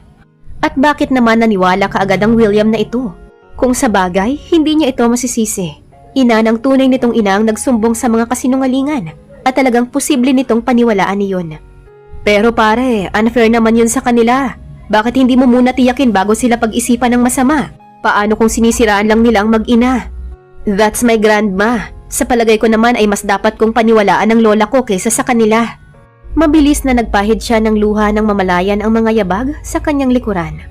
Bakit hindi ka yata makalapit sa kanila? Si Marie. Nahiya ako Very confidential yata ang pinag-uusapan. Hindi ako makapasok. Halika, tayong dalawang magdala niyan. Pilit ang ngiting humarap si Mia sa apat na lalaki. Pinabibigay ni Mami, baka raw nagutom na kayo. Aniya. Gustong humulagpos ng kanyang galit kay William, pero salamat sa taas at nagawa niyang kontrolin ang sarili. How sweet of you, Mia. Wika ng isa sa mga lalaki na sa pagkakatanda niya ay si Marvin. Paano? Babalik na ako kay Mami. Halika muna rito, Mia. Makisali tayo sa mga usapan ng mga to. Yakag ni Marie sa kanya. Nakijoin na rin sa kanila si Emily. Napilitan siyang makiupo. Napansin niya na nagkatinginan ng apat na lalaki. Tahimik ang lahat. Ay, bakit biglang silent kayo? Sita ni Emily. Nahiya kaming bigla kay Mia. Bakit? May dapat bang ikahiya sa akin? Sagot niya. Napansin niya na tumingin ng tatlo kay William. Siguro nga ay nahihiya kayo sa akin. Mabuti pa iiwan ko na muna kayo. Enjoy your meal. Paalam niya. Oh, bakit nakigulo ka na rito? Bakit hindi ka sa kanila makipag-usap? Ang tinutukoy ng kanyang ina ay ang mga bisita. Mami, panimula niya. Ang plano sana niya ay sabihin sa ina ang mga narinig na usapan, pero nagdalawang isip siya. Napatingin siya sa mag-inang Lola Gloria at Janet na naghihinain ng mga isda sa di kalayuan. Gustong-gusto niyang sitahin ang mga ito, subalit inisip pa rin niya ang ina. Hindi niya magagawang sirain ang tuwang nakabadya sa mukha ng ina ng mga oras na yon. May problema ba, anak? Wari ay napuna ni Alice ang kanyang problema. Wala, mami. Masakit lang ang ulo ko. Parang gusto kong magpahinga muna.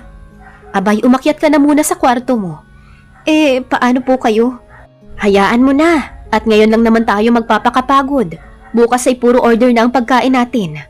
Sige, mami. Aakyat muna ako sa kwarto ko. Pagkapinid ng pinto ay napaiyak si Mia kaagad. Hindi niya akalaing puro arte lang pala ang pinapakita ni William sa kanya. Kung gusto mo ng lukuhan, sige. Willing akong makipaglukuhan sa'yo, William.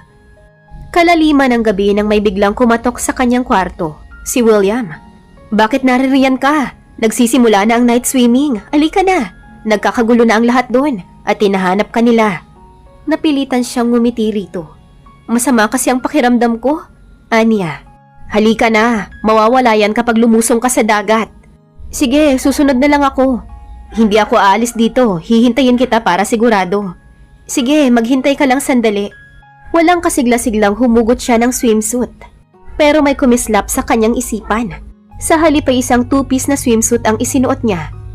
Ewan ko lang sa'yo kung di ka madala sa'kin. Sunod-sunod na napatikim si William nang lumabas siya ng naka-red swimsuit. Wow, binigla mo ko. Ganyan pala kaganda ang katawan mo. Huwag mo nga akong bulahin, tayo na. Hinawakan niya si William sa kamay. Tinangka niyang bawiin iyon pero naisip niya, kailangang huwag makahalata ang lalaking ito na may alam na siya sa maitim nitong balak. Hinayaan niya ito. Larawan ito ng katuwaan nang bumaba kasama siya sa malawak na swimming pool. Gaya ng inaasahan, napako sa kanyang atensyon ng lahat. Maging ang tatlong kaibigan ni William ay napatingin sa kanya. Nakita niyang tinakpan ni Marie ang mga mata ni Aris at kinurot naman ni Emily si Errol. Ganoong kalakas ang apil niya kung ganon. Nasa kanyang lahat ng alas. Natitiyak niyang bato na lang si William kung hindi ito mapapaibig sa kanya. At napakahusay talagang magpanggap nito. Hindi ito lumalayo sa kanya. Feeling sweet at nagkikare sa kanya, gayong sa kaloob-looban nito ay alam niyang may lihim itong galit sa kanilang mag-ina. Ang masakit lang ay nadamay pati ang mami niya. Buong akala ng kanyang mami ay tunay na tunay ang kabaitang ipinapakita nito. Nang mapadako ang mga mata niya sa lola ni William at sa tiyahin nito, mga nakamasid lang ito sa kanya at sinusundan siya ng tingin kahit saan siya magtungo. Wala silang karapatang husgahan kaming mag-ina. Pagdating ng tamang panahon, bibinggo ako sa inyong lahat, pati na si William na yan. Ilang sandali pa ay sinumpong na ng antok sina Marie at Emily. At syempre, kailangang sumama na rin sa pag-ahon ng mga asawa ng mga ito. Nagpaalam na rin ang kanyang mommy at stepfather at nakita niyang pumasok na rin sa villa sina Lola Gloria at Janet. Tanging siya, si Marvin at si William ang naiwan sa pool. Noon siya kinorner ni Marvin. Sa wakas, nagkaroon din ako ng pagkakataong masolo ka. Bakit naman? Malambing na tanong niya. Sadyang ipinapakita niya kay William na sweet siya sa pakikipag-usap kay Marvin. Kanina pa kita gustong makausap ng tayong dalawa lang. Talaga? Oo, ang dami ko kasing gustong itanong sa'yo. Halimbawa, kung may nobyo ka na, dati, hates mo? Mga sinungaling, mga manluloko, mga mapagpanggap, mga taong nag-iisip ng masama sa kapwa. Mariing wika niya. Sinasadya niyang lakasan iyon para marinig ni William na noon ay nakasahod ang tenga sa kanilang pag-uusap dahil hindi ito umaalis malapit sa kanilang kinaroroonan ni Marvin. Likes? Mabait? Honest? Mamahalin ako? Hindi ako sasaktan? Sincere person at kasimbait ng stepfather ko. Pagdidiin pa ni Mia. Sinadya niya uli na iparinig kay William. Pwede ka bang ligawan? Depende. Pwede ba ako? Why not? I like you, prangka ka. Basta't walang lokohan, magkakasundo tayo. At binirehan niya ng langoy palayo kay Marvin. Si William naman ang sumabay sa kanya sa paglangoy. Baka naman magpabola ka kaagad kay Marvin, bago mo palang siyang kakilala. Anito, Muntik nang humulagpos ang pagtitimpi niya. Ang lakas ng loob ng lalaking ito na magbigay ng warning, gayong ito mismo ang manloloko. Pilit pa rin siyang ngumiti kay William. Ibig mong sabihin ay sinisiraan mo ang iyong kaibigan sa akin? Prangka niya. Hindi naman, pinag-iingat lang kita. Alam mo naman ang mga lalaki, matatamis kong magsalita. Umangat siya ng kilay niya. Sa tingin ko naman si Marvin ay matapat na tao. Hindi katulad ng iba riyan na nakangiti nga sa'yo at maganda ang pakita, pero yun pala ay may masamang tangka sa'yo. Bakit mo naman nasabi yan? May partikular na tao ka bang tinutukoy na ganyan? Maraming ganyang tao sa mundo, William. At sana wag akong makatagpo ng ganoong klaseng tao dahil masama akong magalit kapag nalaman kong niloloko ako. Hindi na siya nabigla nang magkanda samid si William. Nagigilty siguro ito. Bakit? Kunwari ay alala niya rito. Wala. Lumangoy siya uli palayo sa binata. Si Marvin naman ang lumapit sa kanya. Akala ko ay ayaw mo nang lumapit sa akin. Bakit ko naman gagawin yun? Hindi na siya umalis sa tabi ni Marvin. Nasolo na nito ang oras niya. Napansin niya na naiba ang timpla ni William. Maya-maya ay walang paalam na umahon na ito. Nagalit yata si William sa akin. Wika ni Marvin. Bakit siya magagalit? Wala naman tayong ginagawang masama. You like William, tama ba ako? Tanong sa kanya ni Marvin. Bakit mo tinatanong? Wala, curious lang ako kung nagkakasundo nga ba kayong dalawa. I have to like him dahil anak siya ng stepfather ko. Napakabait ni Tito Minandro, wala akong masabi. So in good terms talaga kayo ni William? Gusto kong isipin na in good terms nga kami, unless na may iba siyang iniisip sa akin. Ano ba sa tingin mo? Honest sa'yo si William? Maybe, maybe not. Hindi ko alam eh. Sa pagkabigla niya ay hinawakan ni Marvin ang kanyang kamay. Naniniwala ako na isa kang smart woman, na hindi ka basta manloloko o magpapaloko. Watch out, Mia. Ayokong masaktan ka. Watch out to whom? Tanong niya. Wala akong partikular na tinutukoy. Gusto ko lang maging sensitibo ka sa bawat kilos ng mga taong nakakaharap mo. Take it as a friendly advice. Napangiti siya kay Marvin. Thank you. Tatandaan ko ang mga sinabi mo, Marvin. Hindi maintindihan ni William kung bakit naiinis siya na makitang nagkausap sina Marvin at Mia. Baka nga seryosohin ni Marvin ang plano nitong ligawan si Mia at masira ang kanyang balak. Bakit kailangang maapektuhan siya ng ganito kung makipag-usap man kahit na kaninong lalaki si Mia? Sabi nga niya kina Marvin, paghihigantihan lang niya ito. Na hindi totoo ang pinapakita niya rito, kaya dapat lang nabaliwalain niya ang nakikita. Ang kaso, naiinis siya, hindi siya mapakali. Tila gusto niyang itaboy si Marvin at kung ano-ano na ang naiisip niya. Baka inaahas na siya ni Marvin. Baka ibinuking na siya kay Mia at nagalit na ito sa kanya. Anyway, ano ba sa kanya kung magalit man ang babaeng yun? Hindi ba yun naman talaga ang gusto niya? Pero bakit kabaliktaran itong nararamdaman niya? Bakit parang natatakot siyang magalit ang dalaga? Bakit parang natatakot siyang maging close ito kay Marvin? Hindi siya nakatiis at nilabas ang dalawa. Nakasimangot siya nang lumabas ng kanyang kwarto. Pero nang malapit na kina Marvin at Mia, ay maluwang na nakangiti siya rito. Marvin, patulugin mo na si Mia. Baka mapuyat na masyado yan at hindi na makasama sa pagboting natin bukas. Huwag mo akong alalahanin, William. Kaya kong lumaban ng puyatan kay Marvin. So nakakaabala lang pala ako sa pag-uusap ninyo? Malamang. Parang nakakalokong wika ni Mia. Maasim ang mukhang nagbalik siya sa kwarto. Si Mia kaagad ang hinanap ni Marvin kinabukasan. Tumabi ito sa kanya sa hapagkainan sa restaurant ng resort kung saan na i-reserve ang breakfast nila. Sila ni Marvin at ang kanyang mommy at stepfather ang nauna sa dining room. Sa 10 ang mesa sila nakaupo kasama ang kanyang mommy. Si William, nagsisiligo pa ho sila, mga tinanghali ho sila ng gising. Pero kami ni Marvin, mommy ang pinaka-late na tulog. Aba, bilib naman ako sa inyong dalawa. Maya-maya ay pumasok na sa restaurant sina William at ang iba pang mga kasama. Sa tabi niya napaupo si William, pero mas sweet ang pagkikitungo niya kay Marvin. Anong oras kayo natulog kagabi? Formal na tanong ni William. Anong oras nga ba yon, Marvin? Malambing na tanong niya sa katabi. I think mga 2:00 na yun ng madaling araw. Tugon ni Marvin. Ang sarap kasing kausap ni Mia, hindi na uubusan ng kwento. Nagturo ka pa?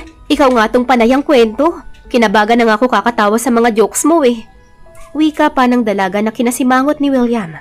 Matapos kumain, sumakay na sila sa malaking bangka na magpapasyal sa kanila sa paligid ng bulkan. Magkatabi pa rin sila ni Marvin. Sinadya niyang huwag nang pansinin si William. Hanggang sa matapos ang pag-iikot nila at makabalik uli sa restaurant, ay si Marvin ang lagi niyang kasama. "Marvin, sinosolo mo si Mia." Wika ni Marvin. "Hindi naman. Enjoy akong kasama si Marvin William. Honest siyang tao, walang tinatago." Napatikhim naman sina Errol at Aris. At napasimangot naman si William. Pinangatawanan niya ang laging pagtabi kay Marvin kung kaya't hindi na nagkaroon ng pagkakataon si William na makausap siya. Hanggang sa mag-uwian ay sila pa rin ni Marvin ang magkasama. Nagkahiwalay lang sila nang magsiluwas ng mga ito sa Maynila. "Napakasaya ng ating picnic. Nag-enjoy kami ng husto ng inyong mami." Wika ni Tito Menandro sa kanila ni William. "Nag-enjoy rin ako sa company ni Marvin, mami. Masaya din siyang kausap." "How about you, William?" "Okay lang pa. Lagi ko namang kasama sina Lola at Tita Janet." "Dapat siguro ay magkaroon ka na ng girlfriend, William. Nang sa gayon ay may kasama ka na sa tuwing magkakaroon tayo ng picnic na katulad nito." "Siguro nga ay dapat na nga akong maghanap pa. Hayaan ninyo. Kapag natapos ang bakasyon ko ay maghahanap na ako sa Maynila." Napapangiti lang si Mia sa mga sinasabi ni William. Basta't ang alam niya, nagawa niyang inisin ito.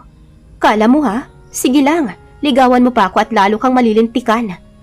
Kapansin-pansin ang pag-iwas ni William sa kanya ng mga sumunod na araw. Ang ginagawa naman niya ay lalo siyang nagpapapansin sa pamamagitan ng pagsusuot ng mga revealing na damit. Kahit nasa bahay lang siya, yung mga makukulay para lalo siyang mapansin. Pero wa-epek iyon kay William. Subalit ng araw na iyon ng Sabado, biglang dumalaw sa Tagaytay si Marvin. Sinalubong ito ni William. Ito ang nag-entertain sa kaibigan at hindi nagkaroon ng pagkakataon si Marvin na makausap siya. Alam niyang sinasadya ni William iyon upang hindi sila magkausap ng kaibigan nito. Pero mas mautak si Mia kay William. "William, tawag ka ng papa mo. May itatanong yata sa'yo." Anya rito kahit hindi naman ito tinatawag ng ama. Nagkaroon sila ng pagkakataon ni Marvin na mag-usap at hindi na sila nagkahiwalay. Naging sambakol naman ang mukha ni William. Kinahaponan rin ay umuwi si Marvin. Ipinagmalaki niya ang mga daladala nitong buki at mga pasalubong para sa kanya. Hanggang saan kaya aabot ang inisa ni Mia at William sa isa't isa? Patuloy ba nilang sasaktan ng bawat isa? Araw ng linggo, ni anino ni William ay hindi niya nakita maghapon. "Nasaan si William, mami?" "Nako, maagang lumuwas ng Maynila. Nagtaka nga ang papa niya.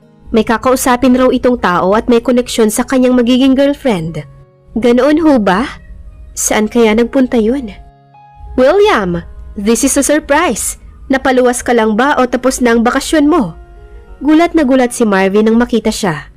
"No, ikaw talaga ang sadya ko, Marvin." "Ako?" Maang na tanong ng kaibigan. "Come in." Pumasok naman siya.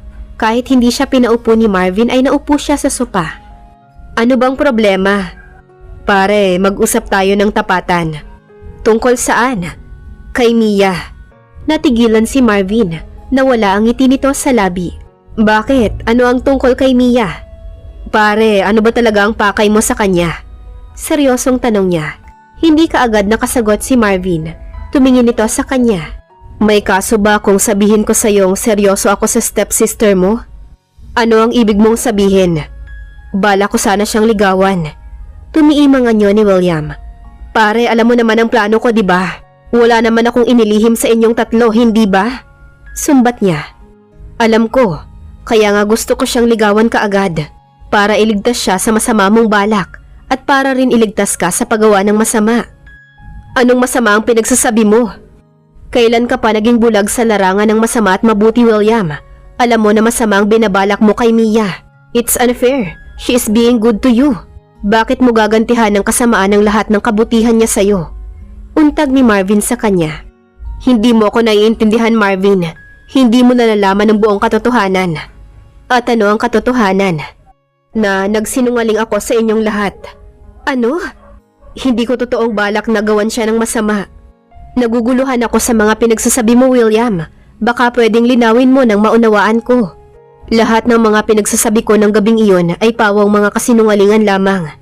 "At bakit kailangan mong magsinungaling?" "Nahiya akong umamin sa inyo ng totoong nararamdaman ko para kay Mia. Ayokong pagtawanan ninyo ko kapag nalaman ninyong umiibig na ako ng totohanan sa kanya." "Bakit hindi mo sinabi kaagad ang katotohanan? Ngayon pa na iba nang nararamdaman ko para sa kanya." "I'm sorry, Marvin. Naduwag ako. Natakot ako sa kantsaw na tatanggapin ko kung umamin ako sa inyo ng gabing iyon. Pero ang tunay na dahilan kung bakit ko naisipang magbakasyon ng matagal sa Tagaytay ay dahil sa kanya. Paano na ang gagawin natin ngayon? Ngayong ang pakiramdam ko ay nandirito na siya. Saad ni Marvin sabay turo nito sa puso nito. I love her very much, Marvin. And I also love her, William. I can see na nagkakamabutihan na kayo. Hindi mo ba siya pwedeng ipagparaya sa akin? Huminga ng malalim si Marvin. Sa palagay ko ay hindi, William. Gusto ko siyang ipaglaban kaysa naman basta ko na lang siya ipamigay. Ganoon siyang kaimportante sa akin, William. Nakonsensya naman si William. Sadyang hindi niya masisisi si Marvin. Naging matapat ito sa tunay na nararamdaman para kay Mia. Hindi katulad niya na nagawa pang ipagkaila ang tunay na damdamin para sa babae. Kung pwede nga lang ba siyang mag-give in. Pero tulad ni Marvin, gusto rin niyang ipaglaban ang pag-ibig niya kay Mia. Kung gayon, may the best man win. Parting words niya kay Marvin. Bahala na kung ano ang isipin ni Mia, pero bumili siya ng pinakamamahaling bulaklak sa isang flower shop. Neatly arranged at nadedekorasyon na ng colorful na sinamay ang nasabing bulaklak. Pagkuha ay nagdaan din siya sa isang store at bumili ng imported chocolates. Nagpapalakas siya ng loob pero kinakabahan siya habang pauwi ng Tagaytay. Ngayon lang niya naranasan ang kabahan ng ganito. At ngayon lang rin niya mararanasang magbigay ng bulaklak at chocolate sa isang babae. Habang papalapit si William sa Tagaytay ay parang hinahalukay ang kanyang sikmura sa tindi ng nerbiyos. Nakatunghay na naman si Mia sa veranda sa backyard ng ancestral house at muling pinagsasawa ang mga mata sa magandang tanawin ng Taal. Tunay na nakakapag-relax siya sa pagtingin dito at nakakapagdulot sa kanya ng katahimikan para makalimutan ng masakit na bahagi ng kanyang buhay at iba pang problema na dumagdag sa kanyang pinagdaanan. Habang nakatunghay sa malawak na karagatan, ay hindi niya maiwasang sumagi sa isipan si William. Nagpakawala siya ng isang malalim na buntong hininga ng maisip ang lalaki. Parang hindi niya matanggap na peke pala ang pinapakita nitong bait sa kanya, na may plano pala itong paibigin siya at paiyakin lang pagkatapos. Buti na lang at bago pa mangyari na tuluyang mahulog ang kalooban niya kay William, ay nagawa na niyang matuklasan ng maitim nitong balak. Siya man ay nag-isip ng hindi maganda laban kay William. Subalit nang maging maganda ang pakikitungo nito sa kanya ay nagbago siya ng isip. Naging very honest siya sa kanyang tunay na damdamin at kinalimutan ang lahat ng sama ng loob sa lalaki. Kahit na nga nagkaroon sila ng engkwentro ng una nilang pagkikita, masakit sa dibdibang isiping yon. Masakit tanggapin, lalo pa nga at nararamdaman niya na nagkakaroon ng espesyal na puwang si William sa kanyang puso. Hindi bilang stepbrother, kundi isang lalaking pwedeng mahalin. Hindi niya namamalayan ng pagtulo ng kanyang mga luha. Ang sakit ng loob na dulot ng narinig niyang usapan ni na William at ng mga kaibigan nito ay patuloy na nagpapahirap sa kanya. Nang may maramdaman siyang mga yabag buhat sa kanyang likuran, pasimpleng pinahid niya ang mga luha upang hindi mahalata ng kung sino mang taong nasa likuran niya. Good afternoon. Isang tinig ang narinig niya kapag daka. Hindi niya nakuhang ngitian si William. Bagamat napansin niya ang isang bouquet sa kamay nito at isang box na nakabalot pa ng nice ribbon. For you. Bigay todo ang ngiting wika nito sabay abot ng bulaklak at ng regalo. Seryosong kinuha niya ang mga yun. Tuloy pa rin ang plano mong pagpapaibig sa akin, ano? Sorry ha, narinig ko kasi ang usapan ninyo noon. At first, inisip kong makipaglaro sa'yo, pero ayoko maging sinungaling sa sarili ko eh. Mapaklang ngumiti siya sabay hagis ng bulaklak at regalo sa labas. Matalim na tiningnan si William at tangkang lagpasan na ito pero napigil siya nito sa braso. Mia, let me explain. You have nothing to explain. Mismong sa bibig mo na nanggaling ang mga plano mo laban sa akin. Anong paliwanag pa ang gusto mong gawin, ha? Tinabig niya ang kamay nito at nagpupuyos ang kaloobang iniwan ito. Sa loob ng kanyang kwarto ay nag-iiyak siya ng labis. Masamang-masama ang loob niya sa inaakalang panlulokong gagawin ni William.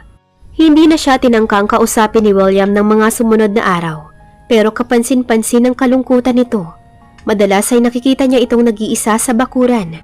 Naglalakad-lakad at tila kay lalim ng iniisip. Samantala ay napupunanan ng kanyang ina ang hindi nila pagkikibuan ni William. May problema ba sa inyong dalawa, iha? Hindi na niya nakuhang maglihim sa ina. Ipinagtapat niya ng buong-buo rito ang mga narinig niyang usapan ni William at ng mga kaibigan. Ang pinanggalingan ng maling impormasyon ay ang biyanan ni Tito Menandro at ang anak nitong si Janet at pinaniwalaan sila ni William. Kung gayon ay alam na natin kung bakit naging ganoon ang reaksyon ni William sa atin nung una nating makita. Pero naniniwala ako na hindi na ganoon ang nasa isip niya. Mahahalata mo ang taong peke lang ang pakita sa'yo. I believe honest si William sa kanyang kabaitan sa atin. Mami, dinig na dinig ko ang mga plano niya laban sa akin. I think we have to talk to him about that para magkaliwanagan kayo. I hate him, Mom. At tumulo ang mga luha niya. Hate nga lang ba ang nararamdaman mo, Mia? Bakit ganyan na lang ang lungkot mo sa mga pangyayari? I suppose hindi ka naman dapat magalit dahil tiyak namang hindi siya magtatagumpay na pasagutin ka unless na may pagtingin ka kay William. Sa halip na mag-react ay napaiyak na lamang ang dalaga. Magtapat ka nga sa akin, anak. In love ka ba kay William? Magagalit ka ba, Mami, kung aminin ko sa'yo? Why should I? Matutuwang tiyak si Menandro na sa kanyang anak ka na paibig. Naikwento ko lang ito sa'yo, Mami, pero huwag mo nang banggitin kay Tito Menandro. Naiintindihan kita, and I am happy na naging bukas ulit ang puso mo sa panibagong pag-ibig. Hindi man kay William, malaki ang posibilidad na maging open ka for a new love. Thanks for understanding, Mommy. Bisita niya si Marvin ng sumunod na Sabado. May dala rin itong bouquet at box of chocolate. Para inisin lang si William ay magiliw na pinakitunguhan niya si Marvin. Pero may nahalata sa kanyang binata. Nararamdaman ko na sa kabila ng mga ngiti mo ay may mabigat kang dinadala, Mia. Ha? May problema ka ba? Wala. Si William. Napayuko siya. Walang kinalaman si William sa nararamdaman ko. Gusto kong paniwalaan kasi sinasabi mo. Pero wala akong makitang dahilan para malungkot ka ng ganyan, maliban kay William. Nasukol siya ni Marvin. Bakit nga ba siya magmumukmok ng ganito kung hindi si William ang dahilan? Dahil palagayang loob niya kay Marvin kung kaya't hindi na siya nagdalawang isip na magtapat rito. Remember the night na winarningan mo ko tungkol sa pagiging maingat ko? Yes? I know kung bakit mo ko binigyan ng babala. Nang gabi ring iyon ay narinig ko ang usapan ninyong apat hinggil sa masamang plano ni William laban sa amin ng mami ko. Kung yan ang inaalala mo ay kalimutan mo na, Mia. Hindi madaling kalimutan yon, Marvin. Masakit, Marvin. Nasaktan ako. At patuloy akong nasasaktan hanggang ngayon. Napapikit si Marvin. Nagkausap na ba kayo ni William hinggil dito? Oo, tinapat ko na siya sa mga plano niya sa akin. Nakapagpaliwanag na ba siya sa'yo? What for? Wala na akong planong pakinggan ang mga paliwanag niya matapos niya akong gawa ng kalokohan. You better listen to him, Mia. Ayoko na siyang kausapin. Huwag, Mia. Hayaan mo siyang magpaliwanag. Sa palagay ko, kalabisan na ako sa usaping ito. I am trying to get your attention but it seems kay William nakapokus ang atensyon mo. Tumayo na si Marvin at nagpaalam. Marvin, bakit ka naman aalis na? I'm a good sport, Mia. Nararamdaman ko na hindi mo ko magugustuhan. Isa lang ang masasabi ko sa'yo para matahimik ang kalooban mo. Hindi totoo ang mga sinabi ni William na narinig mo. Ano ang ibig mong sabihin? Nagkausap kami ni William. Pinuntahan niya ako sa bahay at ipinagtapat ang lahat-lahat ng pagkakamali niya. At pati na ang tunay na nararamdaman niya para sa'yo. Kailan kanya pinuntahan? Usisa niya. Last Sunday morning. Yun ang araw na may dala siyang bulaklak at ibinigay sa akin. At bakit kanya pinuntahan? Ipinagtapat niya na gawa-gawa lamang niya ang mga pinagsasabi niya sa resort. Na nahiya lang siyang aminin sa amin na napamahal na siya sa'yo. Dahil naikwento niya sa amin noong una kung gaano siya kainis sa'yo. Marvin, nagsasabi ka ba ng totoo? I'm not kidding. At sa palagay ko, kailangan ko nang mag-give way. I can feel na siyang nasa puso mo at malayong maibaling yon sa akin. Marvin, nangilid ang mga luha niya. Hinawakan ni Marvin ang kamay niya at hinagkan yun. Mahal ka ni William. Sobrang mahal. Wika nito at bago tuluyang lumisan ay hinagkan pa siya sa pisngi. Kitang-kita ni William na hinalikan ni Marvin si Mia sa pisngi. Nagkakamabutihan na siguro ang dalawa. Kung gayon, wala na sigurong dahilan pa para tapusin niya ang kanyang bakasyon. Bukas na bukas rin ay luluwas na siya ng Maynila at hindi na siguro muna siya dadalaw rito sa Tagaytay. Napakapalad ni Marvin na napasagot nito si Mia. Bakit ka aalis? Paano mo mababantayan ang mag-inang yan? Sita sa kanya ng Tita Janet. Wala naman yatang basihan ang mga paratang niyo sa kanila, tita. Anong wala? Nakita mo naman kung paano magbihis ang mag-inang yan. Tingnan mo ang mga alahas ng mag-inang yan at pati ang bahay na ito. Ang laking pera ang ginastos rito dahil lang sa kapritsyo nila. Buyo pa ni Janet. Huwag kang maniwala sa kanila, William. Tinig iyon ng kanyang ama buhat sa likuran. Napaurong naman si Lola Gloria at si Janet. Walang perang kinamkamang bagong mag-ina ko. Katunayan, ang ibang perang ginastos sa pagpapaganda ng ancestral house na ito ay galing pa kay Alice. At dati na silang may alahas bago ko pa makilala. Tumiimang anyo ni Menandro. Kaya pala ganyan na lang ang galit ni William noong una sa amin ay dahil sa mga kasinungalingang pinagtatahi ninyo. Kung di lang sa respeto ko sa aking unang asawa, dapat ay hindi na kayo dito nakatira. Pero hindi ko naman kayo papayagang sirain ang mga relasyon namin dito. Anak, magpapaliwanag ako. Inay, huwag kayong nagpapakinig sa anak ninyong yan. Mulat sa pool naman ay lagi nang nambubudyo yan ng away. Marahil, dapat ka nang umalis sa bahay na ito, Janet. Maawa ka, Menandro. Wala akong matitirhan. Menandro, huwag mo na silang paalisin. Kawawa naman sila. Sabad ni Alice. Pero sinisiraan ka nila, Alice.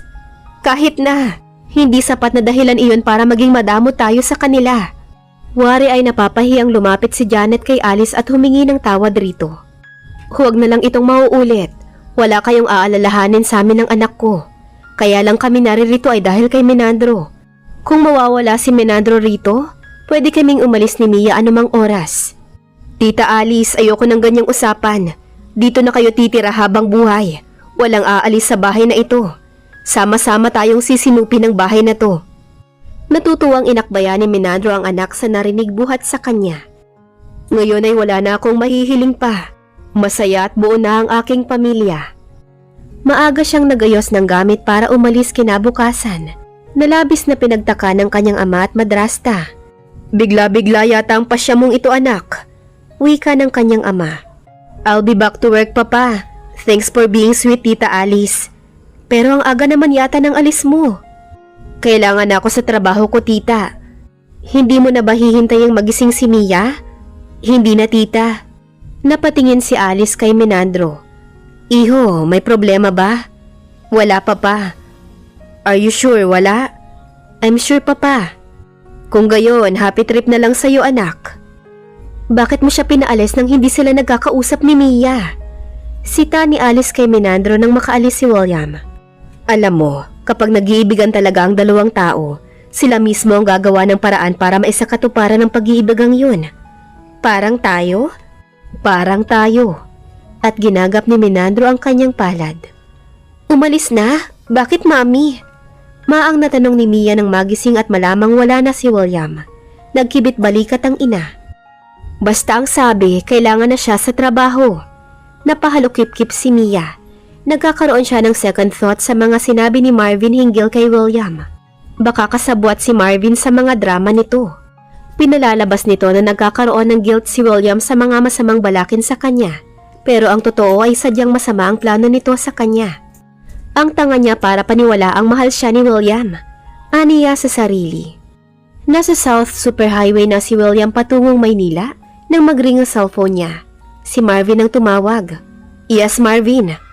Kumusta na? Okay na ba kayo ni Mia? Kumunot ang noo niya. Gustong sumama ng loob niya kay Marvin. Parang nakakaloko pa ito, gayong alam naman niya na nakapuntos na ito kay Mia. Pero nagtimpi siya at naging sibil pa rin sa kaibigan. You have to rejoice, Marvin. I am giving her up. What? Naluloko ka na ba? Marvin, alam ko na ang lahat. Nakita kita nang halikan mo si Mia. Tanggap ko na ikaw ang gusto niya. Malaking pagkakamali ang iniisip mo, William. Ikaw ang mahal ni Mia. At yung nakita mo, isang pagpapaalam yun sa kanya. Ano ka ba? Totoo ba yung sinasabi mo, Marvin? Kapag nagpabaya ka, sige ka. Kakataluhin na kita. Ano ba yung matyaga ako para sa akin mabaling ang gusto niya sa'yo? Napatawa siya ng maluwang. Pare, pag nagloloko ka lang, tatamaan ka sa akin. At kung mapatunayan mong totoo ang sinasabi ko, best man ka kahit huwag kang magregalo. Sinabi mo yan, ah. Sige na, bumalik ka na sa Tagaytay. Ayusin mo na ang love affair mo. Salamat, pare. Masaya na wika ni William. Isa lang ang hangad ko, pare, ang maging maligaya kayo ni Mia. Wala ang papa mo at si Alice. Pinuntahan ang business site na balak nilang pagtayuan ng negosyo. Salubong sa kanya ng kanyang lola Gloria. Si Mia ho, baka nasa veranda na naman. Alam mo naman yun, laging nakatunghay sa taal. Tama si Lola Gloria, naroon nga si Mia. Kahit na nakatalikod dito ay halata niyang umiiyak ito dahil panay ang pahid nito sa mga mata. Bakit ba kasi na-inlove ako sa lalaking yun? Alam ko namang mulat sa pulay talagang inis sa akin yun eh. Sukat hindi ko pa sinaway ang puso ko sa pag-ibig sa kanya. Kanina pa siya iyak ng iyak. Buti na lang wala ang mami niya at si Tito Menandro. Solong-solo niya ang pagkakataon para mailabas ang nasa kalooban niya. Akala ng lalaking yun, siya lang ang lalaki. Pwede ko siyang palitan kahit na 10. Mas gwapo pa sa kanya. Malakas na himutok niya. Halos madurog ang dahong hawak-hawak niya at pinagugutay ng maliliit kanina pa. Ibinalibag niya ang dahon at saka nakahulukip-kip na pumikit. Ang yabang-yabang ng William na yun. Angal pa niya sa sarili nang bigla siyang matigilan. Hindi pala siya nag-iisa. Nanlaki ang mga mata niya nang makita si William na naka-frame sa entrance ng veranda. Kinusot-kusot niya ang mga mata at inisip na baka namamalikmata lamang siya. Pero naroon pa rin ang bulto ni William. Hi, bati nito sa kanya. Nakangiti ng ubod luwang. At napaka-cute pagmasdan ng lalaking ito. Kahit na naiinis siya rito ay hindi niya maiwasang hangaan ang kakisigan nito. Akala ko ba ay umalis ka na? Iyan talaga ang plano ko. Dahil akala ko ay nagkakaunawaan na kayo ni Marvin. Akala ko rin hindi mo ko mahal. At sino ang may sabi sa iyong mahal kita? Si Marvin. Si Marvin? Tumawag siya sa cellphone ko nang malapit na ako sa Maynila. Nalaman ko sa kanya ang totoo. Siya ang nag-utos sa akin na balikan ka dahil ako raw ang mahal mo at hindi siya. At naniwala ka naman. Hindi sinungaling si Marvin. Lumapit sa kanya si William. Bakit kailangang magkaila ka pa? Ano kung malaman ko na mahal mo ko? Hindi totoo ang sinabi ni Marvin. Nagloloko lang yun. Pero hindi ako nakikipaglokohan sa'yo. Mahal kita, Mia. Nang marinig niya ang sinabi ni William ay bigla siyang bumunghalit ng iyak. Natatarantang lumapit sa kanya si William. Mia, bakit? Totoo ba yung sinasabi mo? Humihikbing tanong niya. Oo naman, honestly. Hindi ba gusto mo ng mga taong honest? Pwes, nagiging honest lang ako sa tunay kong damdamin sa'yo. Ginagap nito ang kanyang mga palad at hinagkan. Pagkatapos ay tinuyo ng mga kamay nito ang kanyang mga luha. Don't cry, sweetheart. Bigla na naman siyang napaiyak ng malakas. Akala ko talaga, niloloko mo lang ako. Niyakap siya ni William. Iyan ang akala ko noong una, kaya kitang lokohin. Pero sa unang pagtatama pa lang ng ating mga mata, may nararamdaman akong kakaiba para sa iyo, Mia. At habang tumatagal na nakikita kita, ay napagtanto ko na pag-ibig ang dahilan. I love you so much, Mia. William, napayakap siya rito. Ngayong nagkakaintindihan na tayo, may isang tanong ako sa iyo. Will you marry me? Handa ka na bang bumuo tayo ng pamilya? Buong puso na saad ng binata. Nanlaki ang mga mata ni Mia sa pagkabigla pero saglit lang yun. Sunod-sunod na tumango siya tanda ng pagsang-ayon. Isang maluwang ngiti ang sumilay sa labi ni William. Kinabig siya nito pagkatapos at saka hinagkan sa labi. Ilang minutong naghinang ang kanilang mga labi. Kung hindi pa nila narinig ang tinig ni Menandro at Alice ay hindi pa sila magkakahiwalay. Naririyan pala kayo ay hindi kayo sumasagot sa tawag namin. Kasalukuyang may pinag-uusapan kami na masinsinan, Ma'am. Okay na ba? Yes, it's okay. And we want to share you the good news. At anong good news ang tinutukoy mo, William? Saad ng papa niya. We're getting married. Sinasabi ko na sa'yo eh. React ni Menandro kay Alice. Ang galing mo, sweetheart. Napapatangong wika ni Alice. At naghahalak-hakang iniwan sila ng dalawa. Ano kaya ang pinag-uusapan ng dalawang yun? Problema na nila yun. Asikasuhin na natin ang ating mga sarili. Sabik na nagyakap ulit sila. Paulit-ulit na inangkin ni William ang mga labi niya at wala siyang nadamang pagtutol. Lunod na ang puso niya sa katotohanan na sa wakas ay natagpuan na niya ang lalaking sadyang itinakda para sa kanya. Isang lalaki na makakasama na niya habang buhay. Makalipas ang ilang buwan ay masayang idinaos ang kasal ni Mia at William. Napakasaya ng mag-asawa dahil handa na silang harapin ang panibagong yugto ng buhay nila bilang mag-asawa.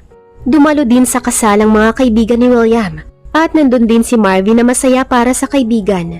Nabiguman siya kay Mia pero handa siyang magparaya para sa ikaliligaya ng dalaga. Wala na ngang mahihiling pa si Mia dahil natagpuan na niya ang lalaking nagmahal sa kanya ng tapat. At dito na po nagtatapos ang ating kwento. Sana ay muli ninyo akong samahan sa mga series stories na nais ko pang ibahagi sa inyo. Maraming salamat po.